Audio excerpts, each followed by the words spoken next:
Hey, it's Conrad, the mortgage guy, and you're listening to 83 Weeks with Eric Bischoff. Eric, what's going on, man? How are you? Doing great.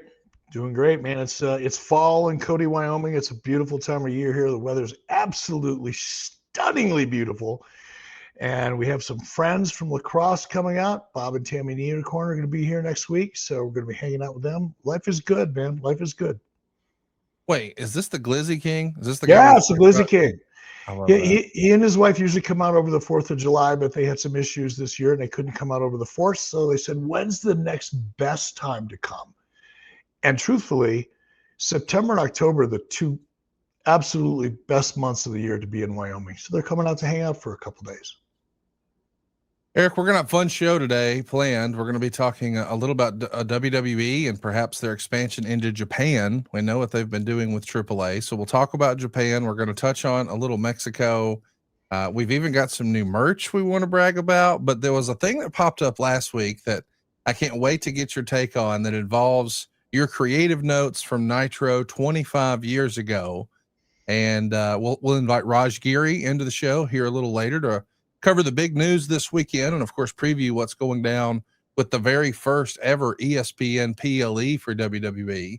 But perhaps the thing I'm most excited to talk about are the top 5 WCW fails. All that and more coming up on today's episode of 83 Weeks. But, Eric, I want to sort of get an update for Real American Freestyle. I'm seeing so much on my timeline. It feels like you guys have hit another gear in the shadows of the first event. As you're getting ready for the second event, I'm seeing more names. I'm seeing more people excited. It feels like people are really rallying around RAF. What's the latest? Well, the latest is, in fact, it's going to be, if it wasn't already announced, no, it was announced yesterday. If you happen to be watching Ariel's show, Ariel Hawani, who, by the way, is no longer banned at UFC. So shout out to our buddy Ariel for that accomplishment. But Juliana Pena, who recently fought in UFC, is going to join our broadcast team. So she was on Ariel's show yesterday. So we're pretty excited about that. Juliana is a great competitor, great fighter. She's got a strong amateur wrestling background, understands freestyle, and she is really great on camera. So she'll be joining us.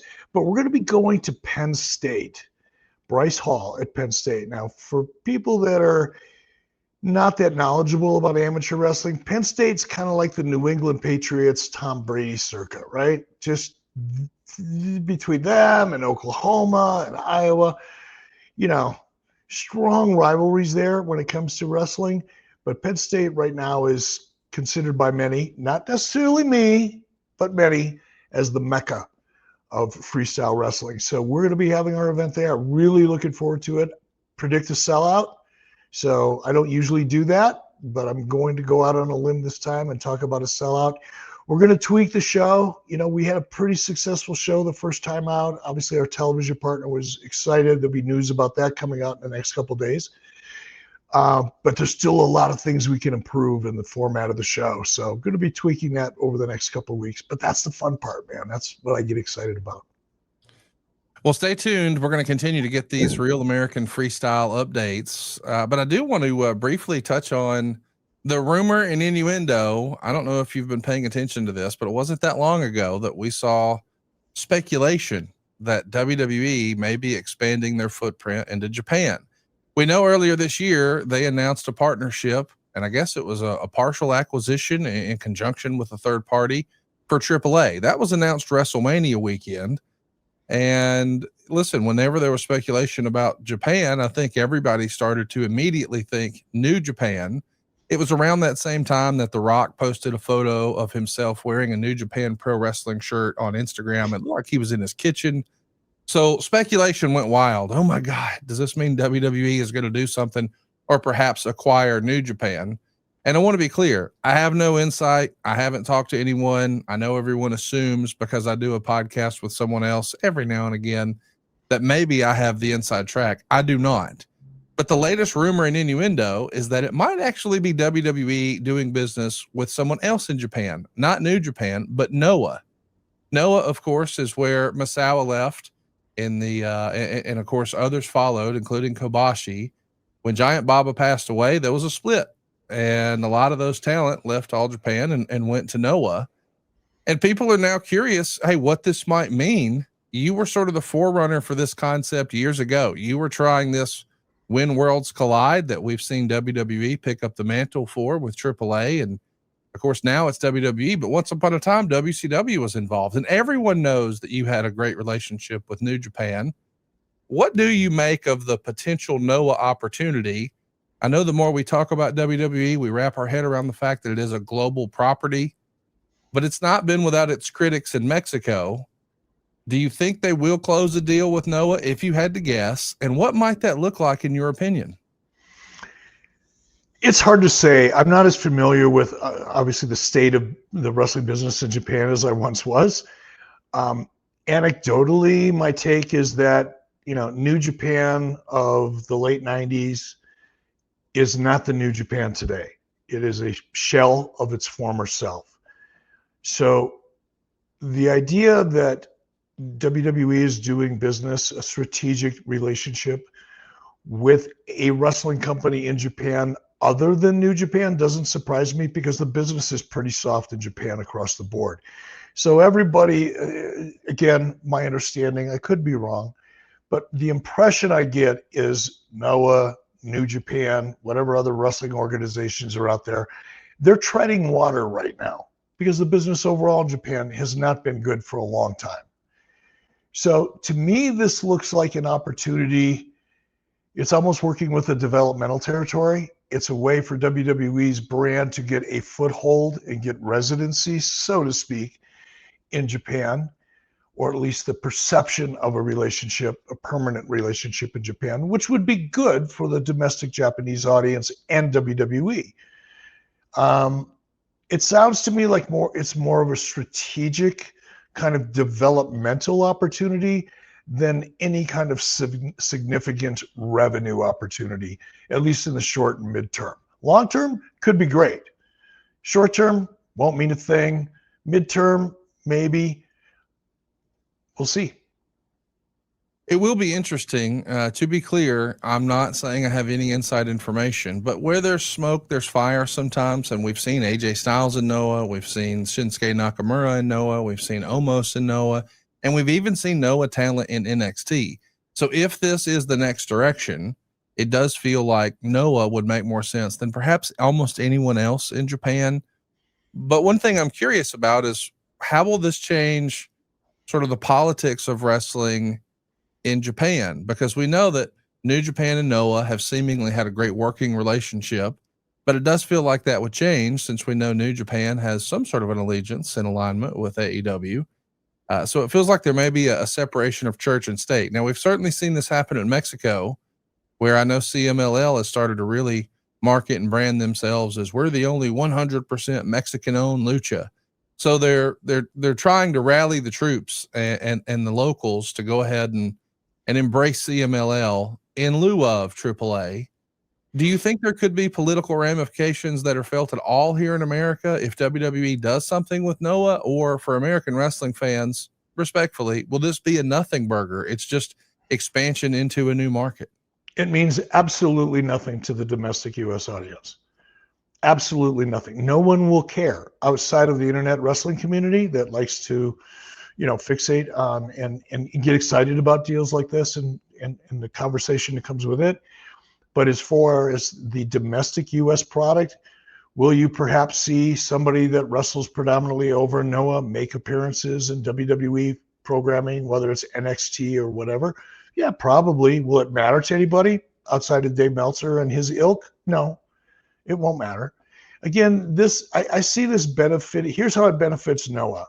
It benefits Noah because now Noah will have access to stars, legitimate global stars through WWE that they would otherwise not have access to.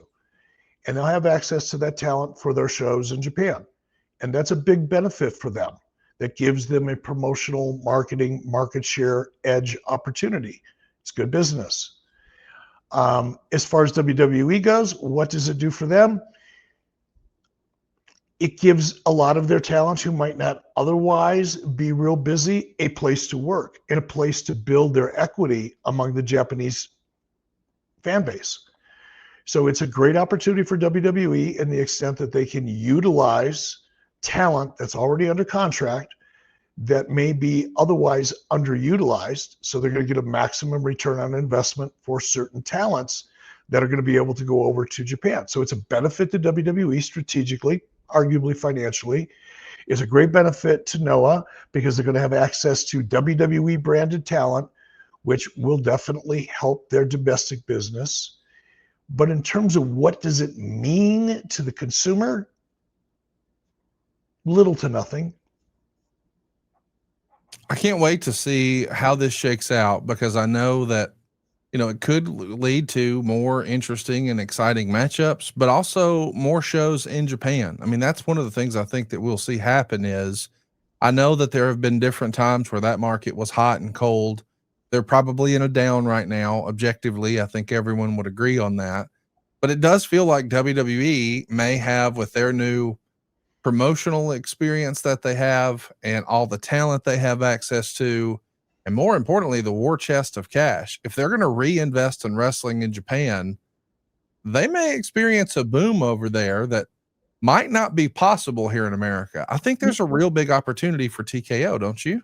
I absolutely agree. And that's an interesting, it's interesting. If you go back to the early 90s, the steroid trial era, even slightly afterwards for maybe a year or two, WWE was getting their asses handed to them in the house show business.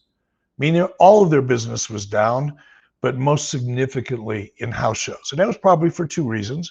One is WWE oversaturated the live event marketplace because it was such a cash cow at that time. Based on the way WWE was structured for talent compensation and things like that. It was a real money maker, but they burned the market out. And then on top of that, there was probably some, you know, creative issues because a lot of Vince's focus and the team's focus was on the steroid trial. I mean, it's a lot of pressure to work under, right? Creatively, you're probably not going to get your best stuff under those conditions. It's just tough. So between the oversaturation of the live event market in the early 90s, and then because of the distraction that the federal steroid trial created, WWE's business was flat as piss domestically. So they spent a lot of time in Europe because they were making money hand over fist in Europe.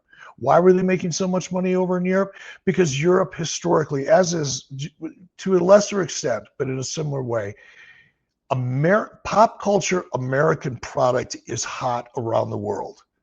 It was certainly hot in Europe in the mid-90s because it was WWE, WWF. It was an American brand. It was wrestling. It's fun to watch, but it hardly ever came to Europe. It was only once or twice a year they'd get the opportunity to experience it live. It's an interesting conversation I just had with Jonathan Coachman about live events and how the lack thereof can affect the relationship with the audience long term. Same thing here. WWE's opportunity with Noah, as you pointed out, is to establish the brand, WWE brand in Japan, also establish some of its currently underutilized stars that would be attracted to that Japanese audience and build that audience in Japan. Because unlike when I started doing business with New Japan was way hotter than WWE or WCW when it came to ticket sales. I'm not saying they had more shows, they didn't, but on a per cap basis, New Japan was hot. They would put 60,000, whatever the maximum capacity was for wrestling, in the Tokyo Dome once or twice a year for their big shows. And they were selling out, or close to selling out, a lot of their non-televised shows. That's completely opposite today. Today, if you're drawing 2,500 people a year, that's a big day. And again, I don't keep track of the business in Japan, so I could be wrong about some of these things that I'm throwing out there like fact. This is anecdotal. These are impressions I have, not facts that I'm trying to share, right? The business is so down, it just needs something hot. Just like the wrestling business was down in the early 90s, and then the competition between WCW and WWE made the business hot. Nitro versus Raw made the business hot.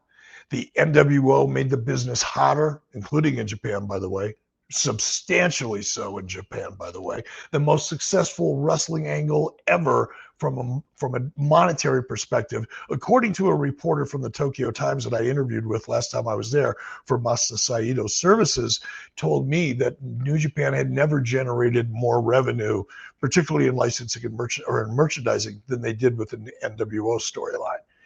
Well, the business has been soft now for a long time. Sure, you have your hardcore, the Japanese version of the internet wrestling community, those people who are so attached to the product, they're never going to go away, no matter how good it gets or how bad it gets. They're just going to be there. You can depend on them, but it's a very small percentage of the overall audience. Well, that small percentage of audience is still there in Japan. But if they come up with something hot, something that makes that audience that used to be so excited about professional wrestling 10, 15, 20 years ago, just like we did in the US with Nitro. It's not like all of a sudden we created a bunch of new wrestling fans.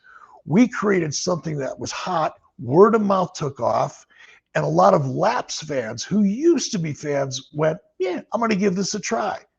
They sampled the product, they fell in love. That same opportunity currently exists in Japan. Just nobody's given them anything hot yet. Or at least not hot enough to kind of reignite that passion for the sport, for the entertainment property that existed not that long ago. It's not like those people all died or quit watching television. It's just that there hasn't been anything interesting enough for them to get excited about.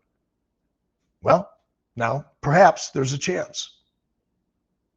Can't wait to see what's next. And what I know what's next for you and I is bragging about our friends at SIGNOS. You really dropped some knowledge on us about this product last week, Eric, and you were pretty loud and proud in saying it had helped change your life.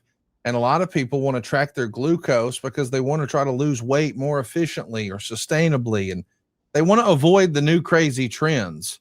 And if you're interested in intuitive eating and your hunger signals and just learning more about how this works, I can't think of anybody better qualified to brag about it than Eric Bischoff. But before I turn the floor over to him, I want to give you some stats. 73.6% of U.S. adults are classified as overweight or obese. I'm among them. 88% of Americans are classified as metabolically unhealthy.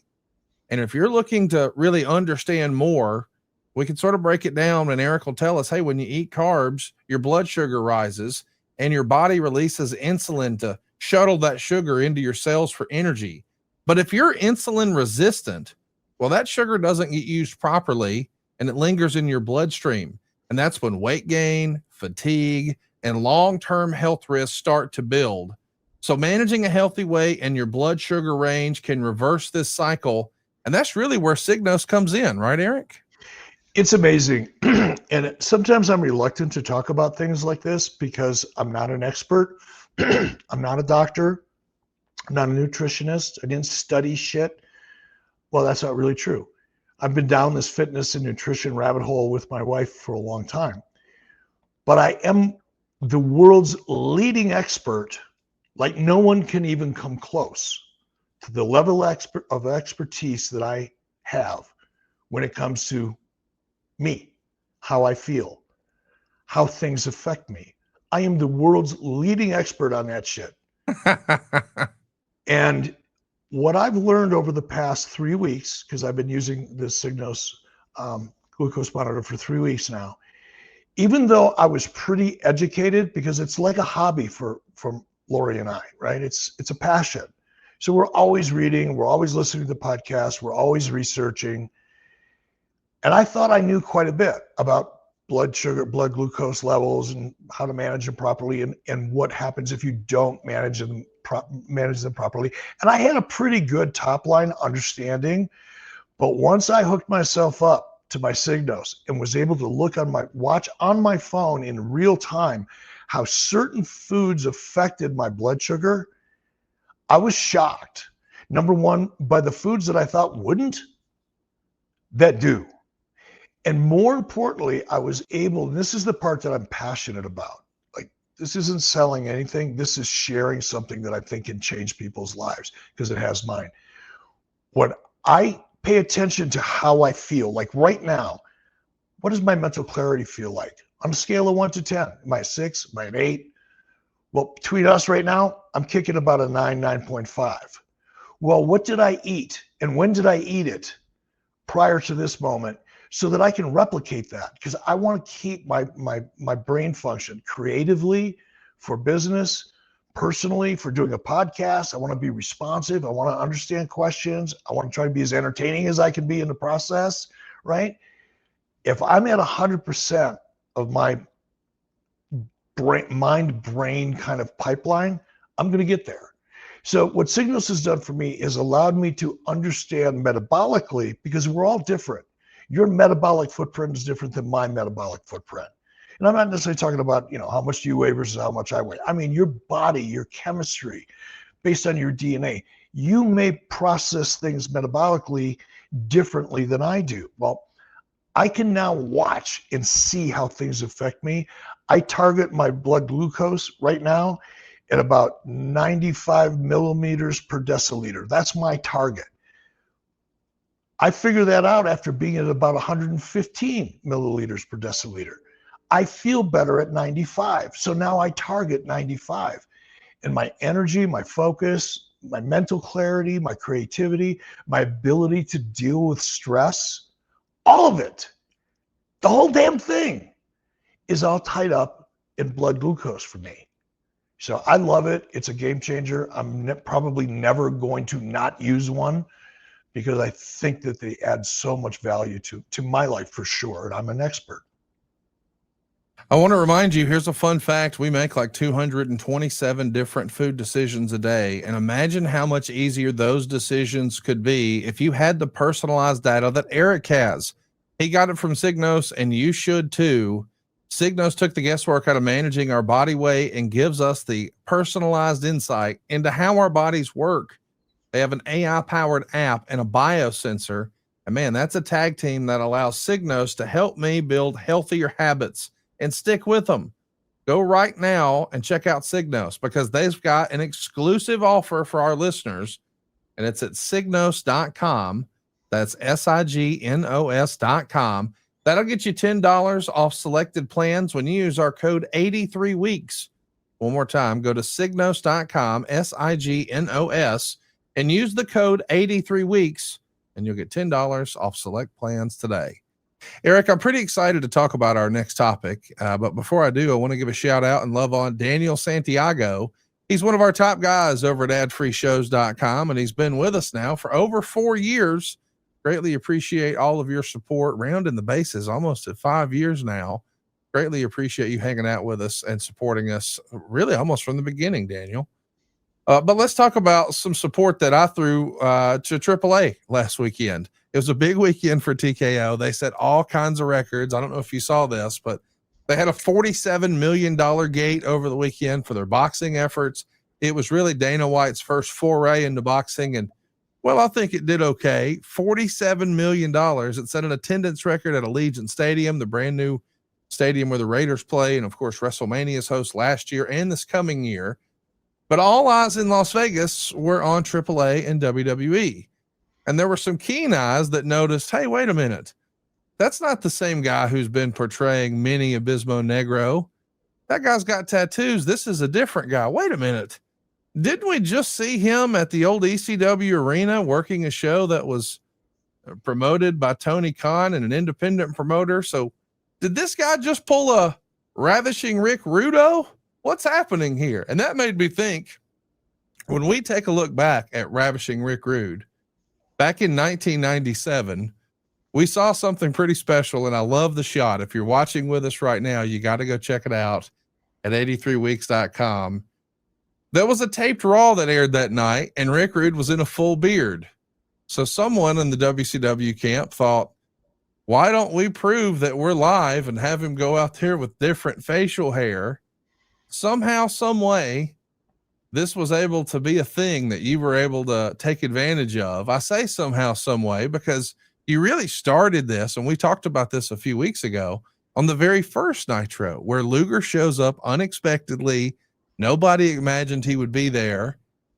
And we know that when the NWO angle comes out, man, there's going to be lawsuits going back and forth in 1996 about what you could and couldn't do with trademark infringement for the Diesel and Razor characters. So you've been in the muck and the mire legally with WWE, but now they kind of just gave you a gift, because I think Rick Rude wasn't under a contract. How did that come to happen? Because I think when people saw it last week, obviously to a much smaller scale, they're like, hey, wait a minute. Wasn't he just, it's not exactly the same thing, but people drew the parallel. So I wanted to talk a little bit today about Rick Rude. How did it come to be, Eric?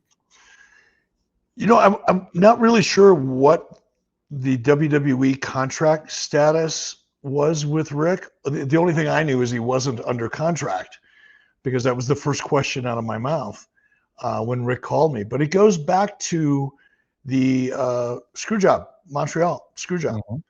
I was at home on a Sunday night, wasn't watching the pay-per-view.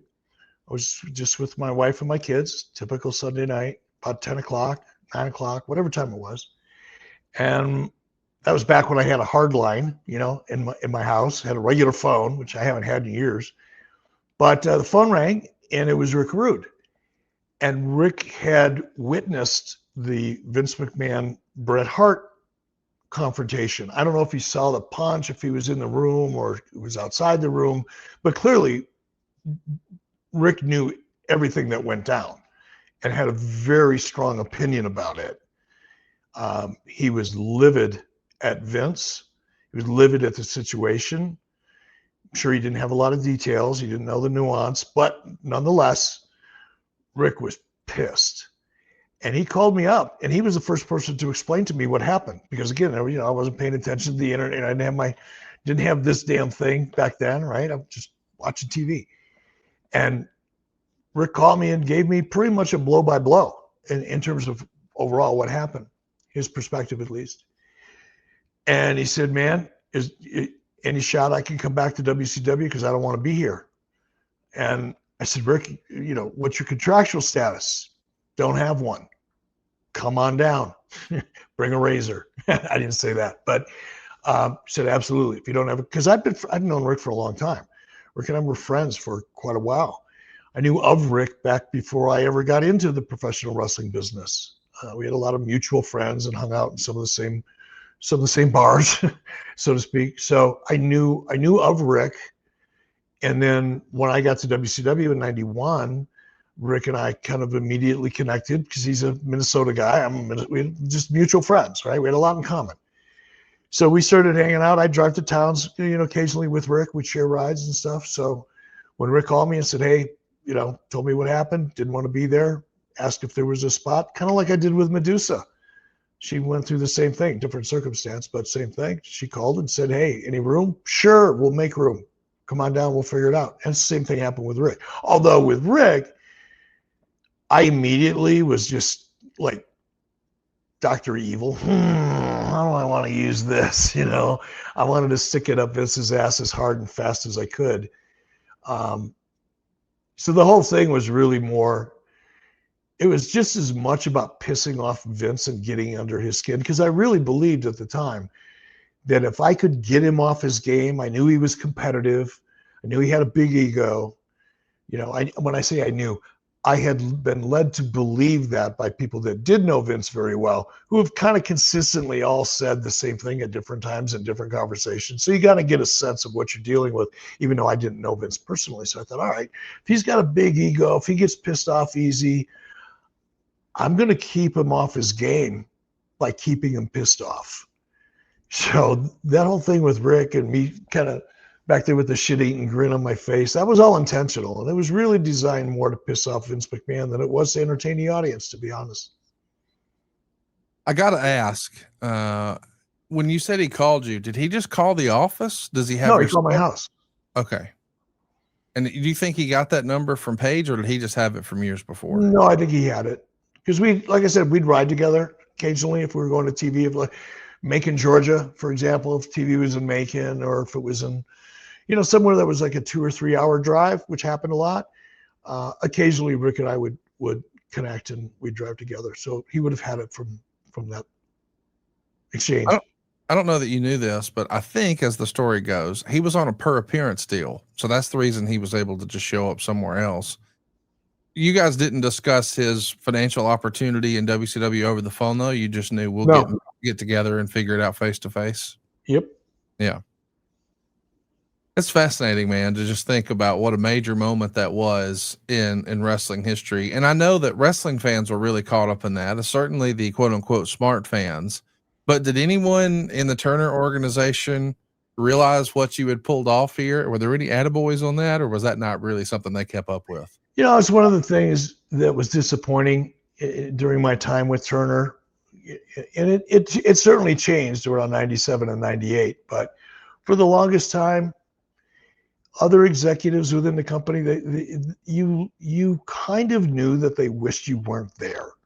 Like you felt like the guy that got invited to the party because someone felt like they had to invite you, but nobody at the party was really happy to see you there. That's pretty much how all of us at WCW felt anytime we were in the CNN Center. Because generally across the board, we were that, oh, it's those wrestling people. Ugh. That was the vibe. You know, people wouldn't say it that way, but that was the vibe. So no, I didn't hear from anybody, but nobody watched the show. Nobody within Turner really gave a shit. They didn't watch the product. I made a point of that when I sat down in 1998 with a whole room full of people that were there to tell me how I should run my business, but none of them ever watched it. Didn't know anything about it. Had no idea how WCW went from where it was to from where it was when I took it over to where it was the day of whatever it was in July of 1998. No clue how it got there. No understanding of the wrestling business whatsoever. No interest in even trying to understand it fundamentally. So no, we didn't hear from anybody. I do want to ask, we know of a few guys, Lex Luger, Rick Rude, who were really able to show up as a surprise on the other channel. But did that ever happen the other direction? I don't remember there being a story where someone shows up on Monday Night Raw and you were caught on your heels. Nope. Why do you think that is? Because I wasn't sloppy. Sorry, that was a shot. No, look, was it sloppy to have a guy on your television show that was on a nightly deal? Not really. You know, at the time, let's be real, Rick couldn't wrestle because of his Lloyd's of London issue. So he was relegated to a manager type of position, a role, right? He wasn't going to get in the ring and take any bumps. So was there any need on WWE's part to put him under a traditional talent contract? Probably not, especially if things were tight financially, which at that period in time, we all know, WWE was real close to calling it a day financially. That's the reason the screw job happened. I mean, let's be real. Yeah. So it wasn't like finances weren't an issue, right, with regard to keeping guys under contract.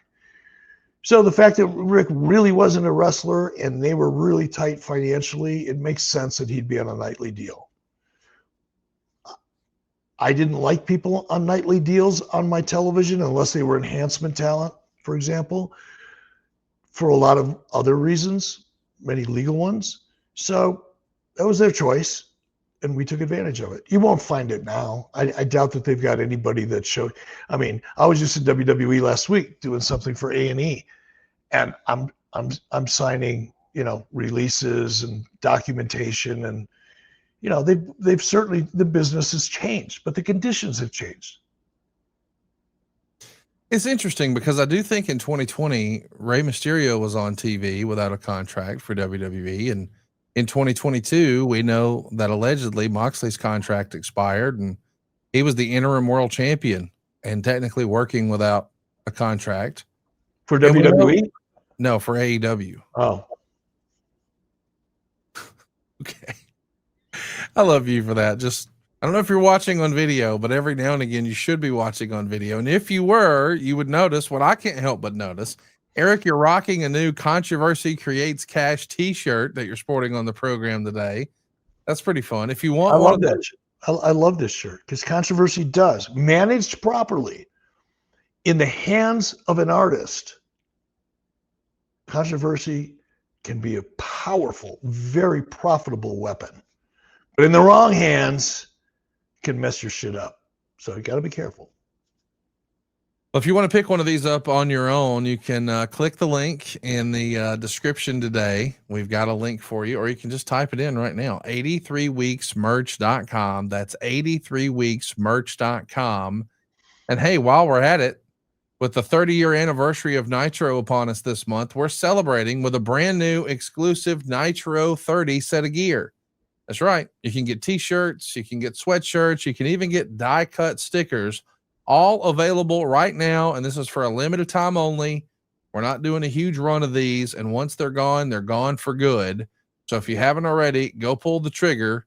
I don't even know that we'll have these next week. But we only printed a certain amount, and when they're gone, they're gone. Go right now. Collector's items. There'll be collector's items.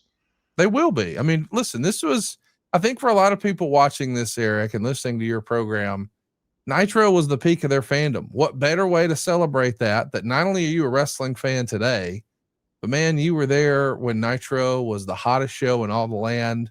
Still probably my peak fandom, probably yours too. Let's celebrate this anniversary at 83weeksmerch.com. And Eric, speaking of Nitro's 30th anniversary, who better to chime in and sort of show us what they thought about that anniversary than the one and only Lex Luger.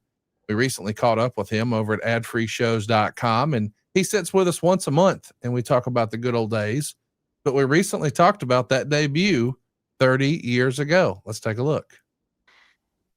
The way Eric and Stinger, everybody kept it quiet. The only people that knew, I believe, were Hogan, Eric, and Sting. Right. So nobody in the locker room, none of the guys, nobody knew. Even the guy when I walked out, I don't think Flair or the referee knew. Yeah. So the expressions were legitimate. You can't buy that, right? No. And things that people say, well, everything's planned out and everything. That was a total surprise curveball. And to have me come from the other side of the mall and just really literally walking off the street in street clothes. I mean, that turned out, I never imagined, and none of us knew what this was going to lead to the Monday Night War. None of us envisioned that. I mean, Raw had been already firmly entrenched. I thought they were kind of crazy, wanting to try to go up on the same night against Raw. I was like, are you guys kidding me? When Sting told me, well, I'll be there, but you guys didn't try to have your own program head to head. I wasn't pessimistic, but I wasn't optimistic either. Go check it out. I love catching up with Lex every single month. He does it every month for us. We call it Lex Express. We've got that and over 100,000 hours of other exclusive bonus content you can't get anywhere else. We're talking about adfreeshows.com, and it doesn't just stop at the content. Eric, this past week, ad-free show members got a chance to catch up and chat live face-to-face with JBL, Tony Schiavone, D'Lo Brown, Jeff Jarrett, even Eric Bischoff, and it all starts at just $9 a month. Check it out right now at adfreeshows.com. Eric, something I want to point out to you, and I actually saw this over on Twitter. One of my favorite follows is Andrew Dice Clay, and he posted something very interesting he'd found online. Every now and again, you see guys post things to Facebook Marketplace, and there's a lot of former WWE and WCW personnel who will list things for sale there or just show off their personal collections. One of those was the former timekeeper and stage manager for WWE, Mark Yeaton. Did you ever meet Mark? Do you remember Mark? Yeah. He was the guy, for fans who don't know, whenever Stone Cold's calling for a beer, he was the guy pitching Steve the beer all those years. Do I have that right? Yep. And Mark's a fun guy. He's a great guy. Always smiling, always laughing. Well, he posted something that I wanted to share with you. It's a WCW television format from the year 2000, and it's got notes that are sort of handwritten here. And we believe that this is your handwriting. That's the way it's framed or positioned. So I wanted to share this with you because it is an online conversation in certain circles, but one I know that probably didn't land on your radar. But if you see here, we've got in the notes where we're going through this whole silly situation where David Flair was supposedly going to kidnap his stepmother, Beth. And in the notes, you wrote, "Gone too far. Going to house, now kidnapping his family. Should he call the cops and tell them my son kidnapped his stepmother?" I don't know if you remember this, but I think this would have been during the 3 months where you were, quote unquote, overseeing Vince Russo in WCW. How often did you have notes like this? I don't even know if those are my notes. It's definitely not my handwriting. If you've ever seen my handwriting, I wouldn't have to say anything more. So that's definitely not my handwriting. Now, during that brief period of time when Fusion Media Ventures, myself and Fusion Media Ventures were in the process of acquiring, once we kind of got through the deal points and the deal was really in the process of due diligence and finalizing, there was a period of time when I stepped in discreetly. Like, I didn't go to the office, I didn't set up any creative meetings, but I connected with Ed Ferrara, maybe Terry Taylor was a part of that, but there was one or two people that I communicated. I said, okay, tell me what you guys have got going on. And really my only goal was that they didn't make anything worse than it already was. There was a strong concern that because of the direction Russo was taking, I just didn't want to have to fix any, I didn't want to have to repair any more damage than was necessary. So I kind of wanted to see where creative was going in the interim as we were getting ready to take over the company. Brad Siegel agreed to that. It was part of my deal. So Brad Siegel agreed to that. No, I take that back. I take that back. This would have been prior to the acquisition. What was the date? Do you remember? When you sold? No, when supposedly this document came out or was produced. I mean, it I was think in it would have 2000, been, but what month was it? I don't know off the top of my head, but I believe April, May, June is there you go. May 29th, 2000. Nope, those weren't my notes. And that was before I was working discreetly. So I would have been involved at that time, but I would have been communicating directly with Russo or whomever. So is it possible that I made that comment in a creative meeting or a phone call and somebody else wrote it down and therefore it shows up on a format as my notes? I guess that's possible, but those are definitely not my notes. And I don't remember those notes in particular. Let me see what else you got here. Yeah, I can't tell from looking at this, but during this period of time, I was working face to face with Russo. So if I would have made notes on a format, they would have been in my handwriting, and those were not my notes. That was not my handwriting. So your guess is as good as mine.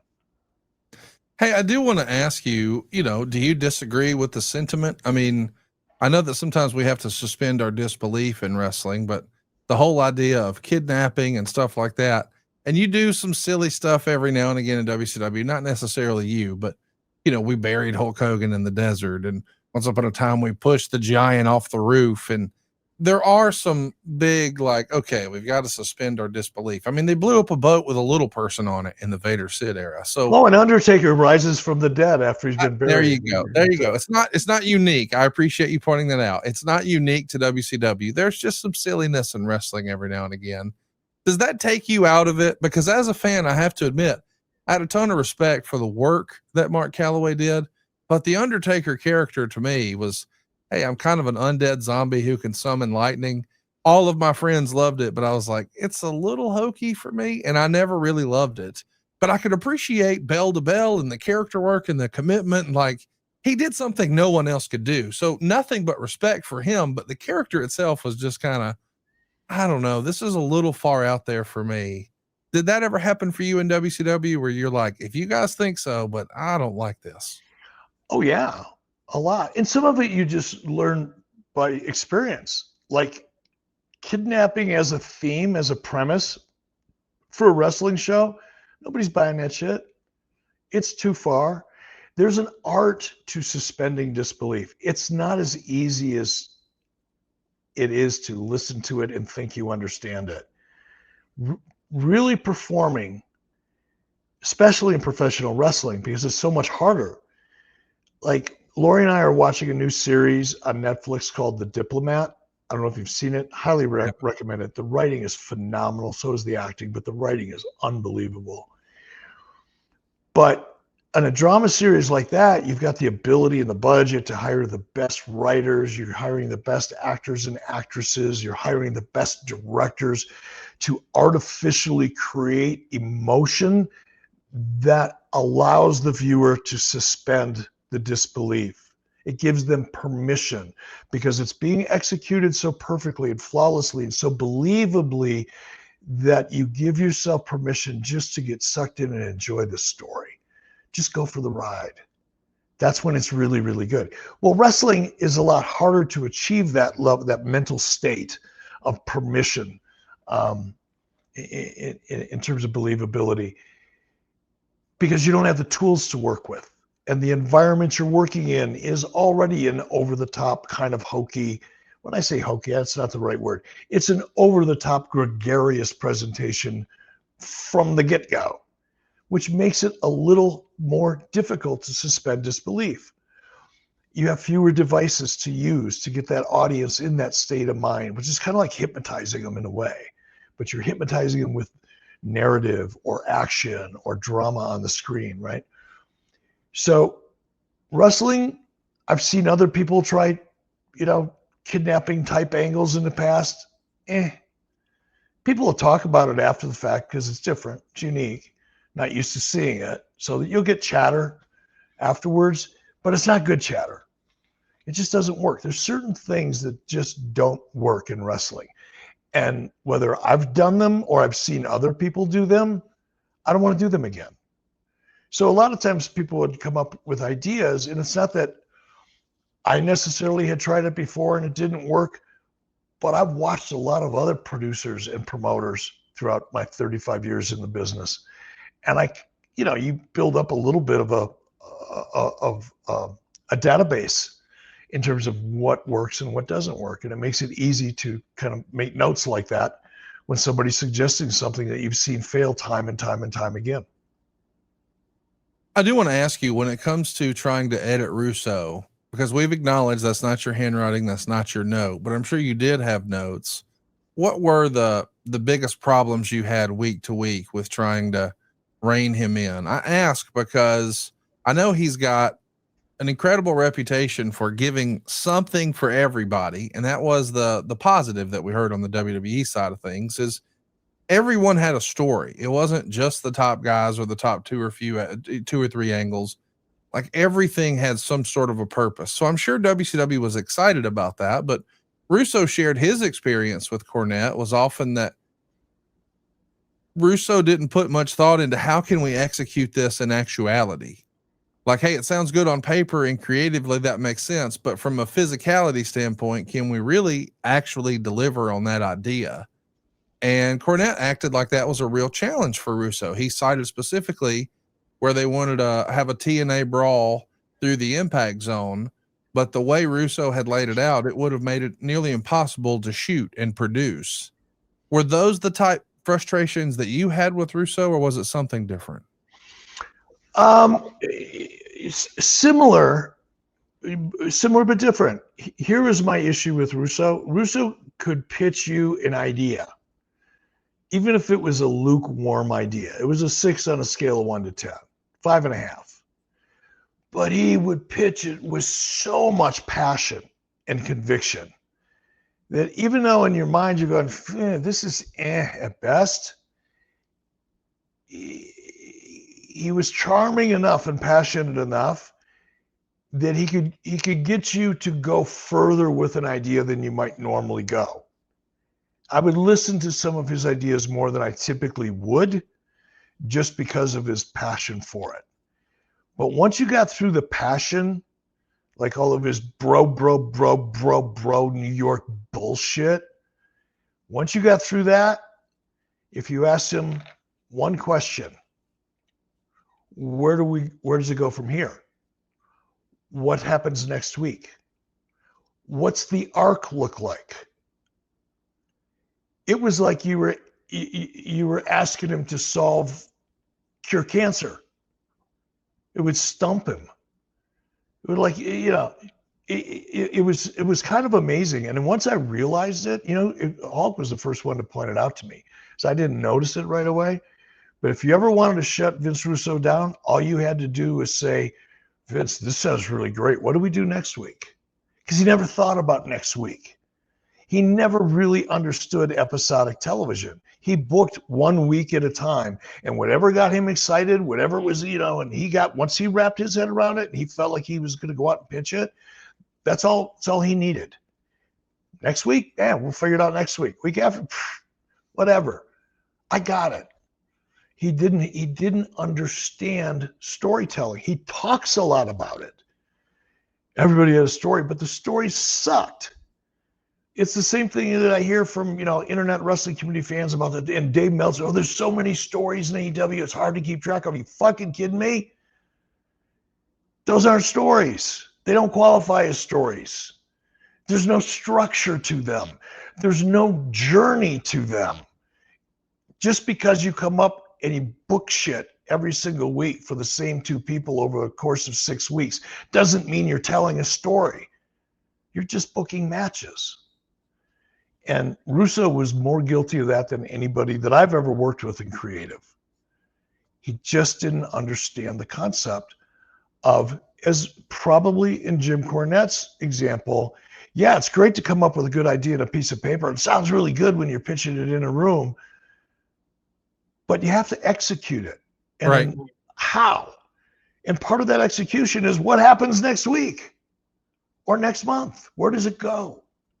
And if you don't have the answer, where does this story go after we shoot this really cool angle? If you don't have a clear picture for that you can explain with confidence, all you're doing is pitching angles. And that's what everybody does. Everybody's pitching angles. Nobody's pitching stories. Man, what a line. Everybody's pitching angles. Nobody's pitching stories. I think we're going to have to remember that one. There's your quote for the week, boys and girls, if you get paid to recap this show. Hey, I do want to ask you, you worked with Russo not once, but twice. You worked with him a little bit in WCW and then years later in TNA.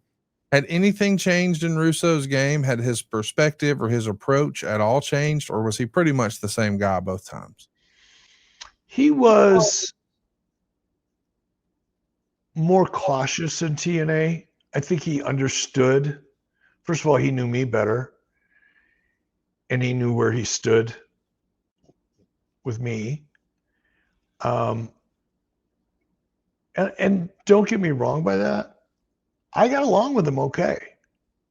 I told Dixie when we first started talking about it, because she was worried about me and Russo. I said, I don't like him and I don't trust him. I don't have to like him. I mean, it's true. I don't have to. I work with a lot of people. I don't necessarily, well, I shouldn't say I work with a lot. I have worked with a lot of people that I didn't necessarily like. They weren't people that I go hang out with in my free time. They weren't people that I would invite over to my house to grill steaks on the weekend. But I could work with them because I respected their abilities and the way they handled themselves. So I don't have to like people to work with them, but I do have to trust them. And I made it clear that I didn't trust Vince Russo and never would. So that's how I went into the relationship. And Russo knew that. He knew I didn't trust him. I didn't hold it against him. I took him out to lunch a lot. He never paid. I always did, by the way. If you don't believe me, ask Matt Conway, because he was always there, which was fine. But I didn't trust him, and he knew I didn't trust him, so he didn't even try to fuck with me. He didn't try. Previously, he did. And every once in a while, if it was in a production meeting, a creative meeting, he'd start to try to bow up a little bit because he thought maybe I wouldn't shut him down in a creative meeting in a room full of people, including Dixie Carter. And he found out that wasn't the case. It didn't really matter if we were alone or if there were 20 people in the room. My reaction is pretty much going to be the same. So he figured that out, and we got along fine. I mean, it was a working relationship, but I kept a much closer eye on him. I gave him no benefit of the doubt because I didn't trust him. Previously in WCW, I'd give him the benefit of the doubt. David Arquette's a perfect example. Wasn't excited about it. I understood the reason for it. Synergy, Time Warner, Warner Brothers movies, WCW, kind of made sense on paper. And I understood the pressure that was also coming from Warner Brothers at the time to make sure that there was good synergy. But the David Arquette thing in the show and the way it was laid out, personally, but I gave him the benefit of the doubt. Once I got to TNA, there was no more benefit of the doubt. Zero. So that was the only difference. Well, somebody who gives you benefit of the doubt is our friends at Prize Picks. I know you guys are listening on Friday, but Eric and I record the show on Thursday. I'm fired up for Thursday Night Football. We got the Bills and the Dolphins tonight, and Prize Picks makes every game a little more fun. This episode's brought to you by Prize Picks. You and I make decisions every day, but on Prize Picks, well, being right can get you paid. So don't miss any of the excitement this season with Prize Picks, where it's good to be right. I'm fired up about tonight's game. The Bills and the Dolphins. The Bills are coming in undefeated. The Dolphins, Lord bless them, 0-2. It's going to be fun tonight, though. And by the time you're listening to this, you'll get to judge what I'm doing tonight. I'm going to say that Ray Davis for the Bills is going to have less than 25.5 rushing yards. And I'm going to say that Khalil Shakir is going to have more than half a touchdown. It's that simple. Boom. You see, Prize Picks makes it simple. You just pick more or less on 2 to 6 different player stat projections. And if you get your picks right, you can cash in. Prize Picks is the best way to get action on sports in more than 40 states. I'm looking at you, California, Texas, even Georgia. Prize Picks puts their users first. So all the withdrawals are fast, they're safe and secure. And did you know that Prize Picks now offers Venmo, Apple Pay, MasterCard, and more? It's quick and easy to deposit money into your account this season. And Prize Picks offers injury reboots. Let me explain. If one of your players leaves the game in the first half and doesn't return, well, Prize Picks won't count that as a loss. Prize Picks also invented the flex play, which means you can still cash out even if your lineup isn't perfect. You can double your money even if one of your picks doesn't hit. Take it from me, Prize Picks is the best way to win cash this football season. Which players are going off? Who's not? You know the answer. Make your picks in less than 60 seconds and turn your takes into cash all season long with Prize Picks. Download the app today and use our code 83weeks and you'll get $50 in lineups after you play your first $5 lineup. You heard me. That's code 83weeks to get $50 in lineups after you play your first $5 lineup. Prize Picks. It's good to be right. It's time for the Wrestling News Update with RAJ GIRI. We're going to jump right into it, Raj. We sort of thought this announcement was going to come eventually, but now it's here. WrestleMania 43 is official. Saudi Arabia, here we come, 2027. What do you make of this? It's like we mentioned last week. It's not my favorite. I do kind of equate it to the Super Bowl being held overseas and taking place in the morning. It just doesn't feel right. I'm not a fan of it. I know there's a ton of money involved. You got the Royal Rumble going there early next year. So I get it from a fiscal point of view, but as a fan, I'm not a fan of it. Well, it is official, and we're excited to hear, when we can learn more. What does this mean? Is this going to be the only WrestleMania, or will there be a second WrestleMania? I bring that up because we know a few years ago there was the regular Royal Rumble, and then there was the Greatest Royal Rumble, or whatever they called it. But they haven't at least framed this the Greatest WrestleMania or the Super WrestleMania or any sort of silly nomenclature like that, Raj. Do you think they do wind up making this the only WrestleMania, or do you think they wind up doing 2 that year with a domestic one? Yeah, this is it. So, Turkey Al-Rashid, who's responsible for basically all these big sports coming to Saudi Arabia now, they want the WrestleMania. They don't want two WrestleManias in 1 year. They want the WrestleMania, the one show, and they're getting it. So there's not going to be 2. This isn't the greatest WrestleMania Backlash. This is it. So for that year, in the U.S. at least, theoretically, SummerSlam, unless it's held in Toronto or something, will be the next biggest show in the U.S. Eric, when we saw this announcement video played for the fans who were in attendance for WWE shows last weekend, they were overwhelmingly booed, and they even solicited "you sold out" chants. And as we're seeing footage here, or stills with us over at 83weeks.com, I think the press conference had no press there. And this has been like a 45-1 thumbs down versus thumbs up ratio on social media. So there's been a lot of backlash is what the point I'm trying to make here, Eric. And I'm wondering, why don't you think we saw anything like this with the announcement of Royal Rumble? Is it because WrestleMania is that big of an institution relative to Royal Rumble? What do you think, Eric?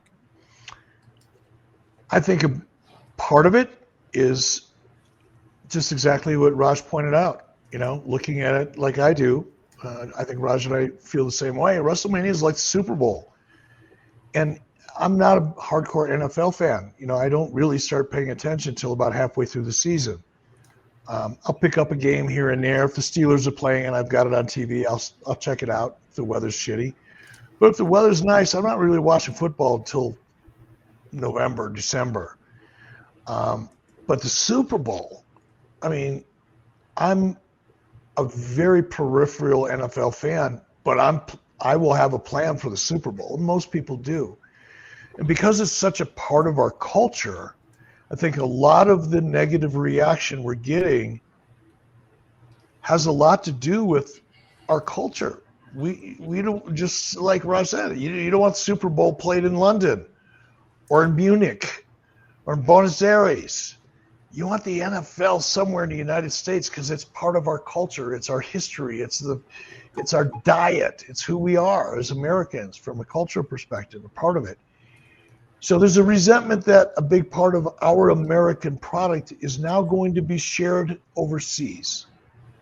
Let's be honest and add to the fact that it's Saudi Arabia, because there's still a certain segment of the audience, and they're loud about it, because now we're crossing over into politics, and we all know how politics are, which is why we try to avoid them on this show, because it's now gotten incendiary.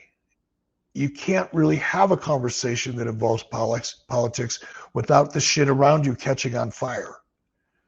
But a part of it is the politics of this.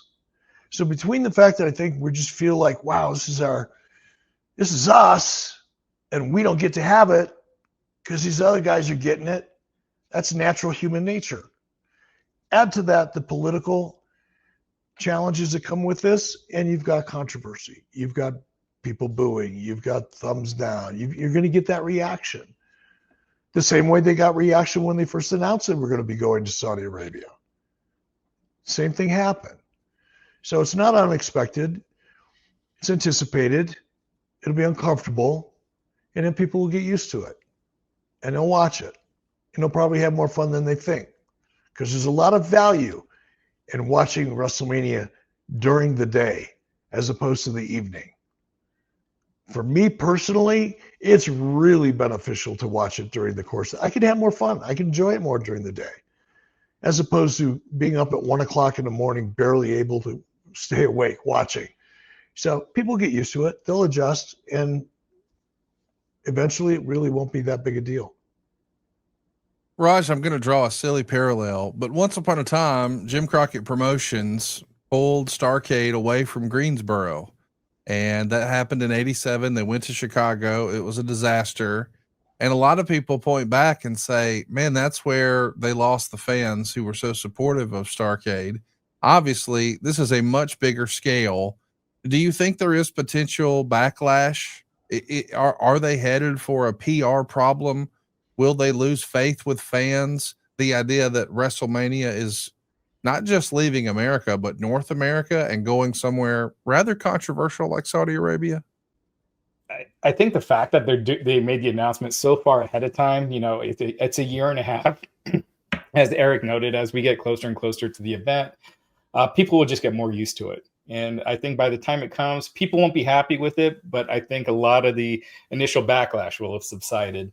So, you know, I do think that TKO in general, I think they need to be a little more careful with some of the things they say. You know, when you had TKO COO Mark Shapiro, that basically criticizing for making tickets affordable to families. That was a choice. That was interesting. And it was at the Goldman Sachs Communicopia and Technology Conference. But stuff like that gets out there to the wrestling sphere. And maybe they don't realize that with a lot of the other sports and things that they promoted in the past. But that stuff gets out there to wrestling fans. And even though they're speaking to, industry leaders about industry trends and strategy, they need to be careful about that kind of verbiage because it does turn fans off. And granted, most of the fans that go to the arenas that watch on TV are probably not as in tune to the wrestling news and are paying attention. But it does create, a little backlash, and I think they need to be more careful of it. I don't think this particular WrestleMania being in Saudi will hurt them at all. I think, the first Saudi event had no effect, and that one was way more controversial. Yep. So I just don't think it'll have an effect at all. I'm curious to hear the amounts that we think. There's been speculation that, I guess we should back up on this. We know through court filings and more importantly, shareholder information that's been made public that WWE is receiving or has received roughly $50 million per Saudi event. Raj, last week on the show, before this news was ever confirmed, you suggested that it would probably be a multiple. And the number we've heard floated around is $250 million. Now, I don't know if that's real or not. Raj, do you have a feel on that? Is it really 250? Yeah. I mean, that sounds high. I mean, when you look at we don't know what this past year's WrestleMania did as far as the gate. We just know it was higher than the previous year's WrestleMania, which was about $39 million. This year's WrestleMania did get a $5 million site fee. So you add those together and then, just round up a little bit and just say 50 million is what they make in the US for WrestleMania from the gate and site fees. And then that's what a normal Saudi event gets. And so now it's going to be not only a regular Saudi, a WrestleMania in Saudi, but also 2 nights. Man, 250, it's higher than I would think. I would think probably more around 150 to 200, but 250 wouldn't surprise me. And when you think about that, that's 5 times more than they would make for a WrestleMania in the US, at least. We should mention that as crazy as these numbers sound, Eric, I don't know if you saw, but this past Monday night, it was revealed that Saudi Arabia is going to host a flag football game with former NFL legends, chief among them perhaps Tom Brady. There's been lots of speculation about what the total offer is. I can't believe this is real, but I've heard a rumor that it was $1 billion. I don't know if that's the actual number. But Dave Portnoy revealed earlier this week, Eric, that for a single flag football game, Tom Brady will make $75 million and never get hit, just run around. And if someone would normally hit him, just take a little yellow string off his waistline. And then they drop the wire, Eric, $75 million. I guess what I'm saying is whatever potential heat that WWE is going to face here, this feels like the new norm with sports. I mean, we've seen mega boxing events there. We've seen mega MMA events there. We've seen golf there. Now, if Tom Brady, the poster boy, the face of the NFL for the last 2 decades plus, I think the heat, this will just become new normal by 2027, Eric. Do you agree with that? And what do you make of this report that Brady's going to make $75 million for one flag football game? I just think it's cool as hell. It's awesome. I mean, what a world. What a freaking world. It's great. And I do, it's like Raj and I, thematically, we're on the same page. Yes, people are going to bitch. Yes, you're going to get, social media blowback, blah, blah, blah, blah, blah. But people will forget about it. They'll get used to it. They'll become numb to it. They'll find something else to rage about, and it'll become accepted. But I think, as you pointed out, Conrad, between golf, car racing is kind of a big deal over there. It's F1, that kind of shit. It's really big over there. Flag football, WWE, you're probably going to see more and more and more sports in Saudi as time goes on. And the negative reaction will become more and more muted. It won't matter. Raj, if you had to forecast, I mean, listen, let's just be honest. There's no way they're going to be able to sell tickets in Saudi Arabia and cover this flag football game. There's also no way they'll be able to sell tickets and cover the gate of potentially 250 million, which I agree with you. When I first heard, I thought, well, that's ridiculous. It's not that amount. But then when you hear one quarterback for one game, 75 million, you start to think, well, maybe we'll see. Who knows what's real and what's not? But I'm saying all that to say, do you think this will be priced in any way affordable for American wrestling fans? I mean, the cost of travel there is crazy, but we're already seeing pressure on ticket prices. Is this going to be something that has any American fans, do you think, or will this be primarily targeting Saudi citizens? Well, I think, this is part of the Riyadh season, the 300th anniversary of the first Saudi state. I could see them wanting tourists to come. I mean, this event and these events that they're doing, the Tom Brady flag football, they made a huge offer to Tiger Woods to be a part of Live Golf, which he turned down. But again, these offers aren't to become profitable. They're to spread awareness, of the country and, whatever you want to call it. But that's really what it's there for. So I think I could see them not really pricing tickets all that high because, again, it's not about making money for this event. It's to get people out there. It's to get people traveling and coming into the country.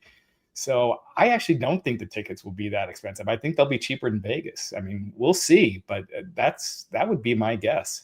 I'd love to go over as a fan. I wouldn't necessarily want to be behind the scenes and all that because that's hectic. It is stressful and don't need to be near that. But I'd like to go as a fan and just experience it from a fan's perspective. I think it would be eye-opening culturally. It would be such a fascinating thing to experience. Have you been to Saudi Arabia before, Eric? I have not, which is one of the reasons why I'd love to go. I've been to Qatar or Qatar. You can take your pick. I've been there and really enjoyed it. Had a great time. But I would love to go to Saudi. Raj, have you been to Saudi before? No, and I'm kind of with Eric. I'd be kind of interested to go because I've never been to that. We've traveled all over, but I've never been to that part of the world. So, Raj, if you go, I'll go. I was going to say the same thing. Let's go and let's do a live 83 weeks from Saudi Arabia. Why not? Yeah, see, now we're taking an idea and giving it some gravity. I like it. I do too. Definitely consider that. Well, it will be fun to see what shakes out there. But I want to pose this question to you, Eric, because even like in our live studio audience, because we allow our supporters at adfreeshows.com to become a part of the backstage live recording experience. And Michael's with us here, and he says, as a fan, he's talking about WWE to Saudi Arabia, doesn't feel right. But as a person who owns a minimal amount of stock, I like it. And I think that's an interesting perspective because, and I want your take on this, Eric. Booker T on his podcast earlier this week addressed this controversy where fans weren't happy about the idea of WrestleMania in Saudi Arabia. But he started to talk about the business end of it and how much revenue would be there. And he knows that a lot of the guys that he's friends with, the former legends, they're going to be upset because they're missing a WrestleCon payday. And that's normally one of the biggest weekends for those talent. But he said, and I thought this was an interesting question, Eric, if you were a businessman, what would you do?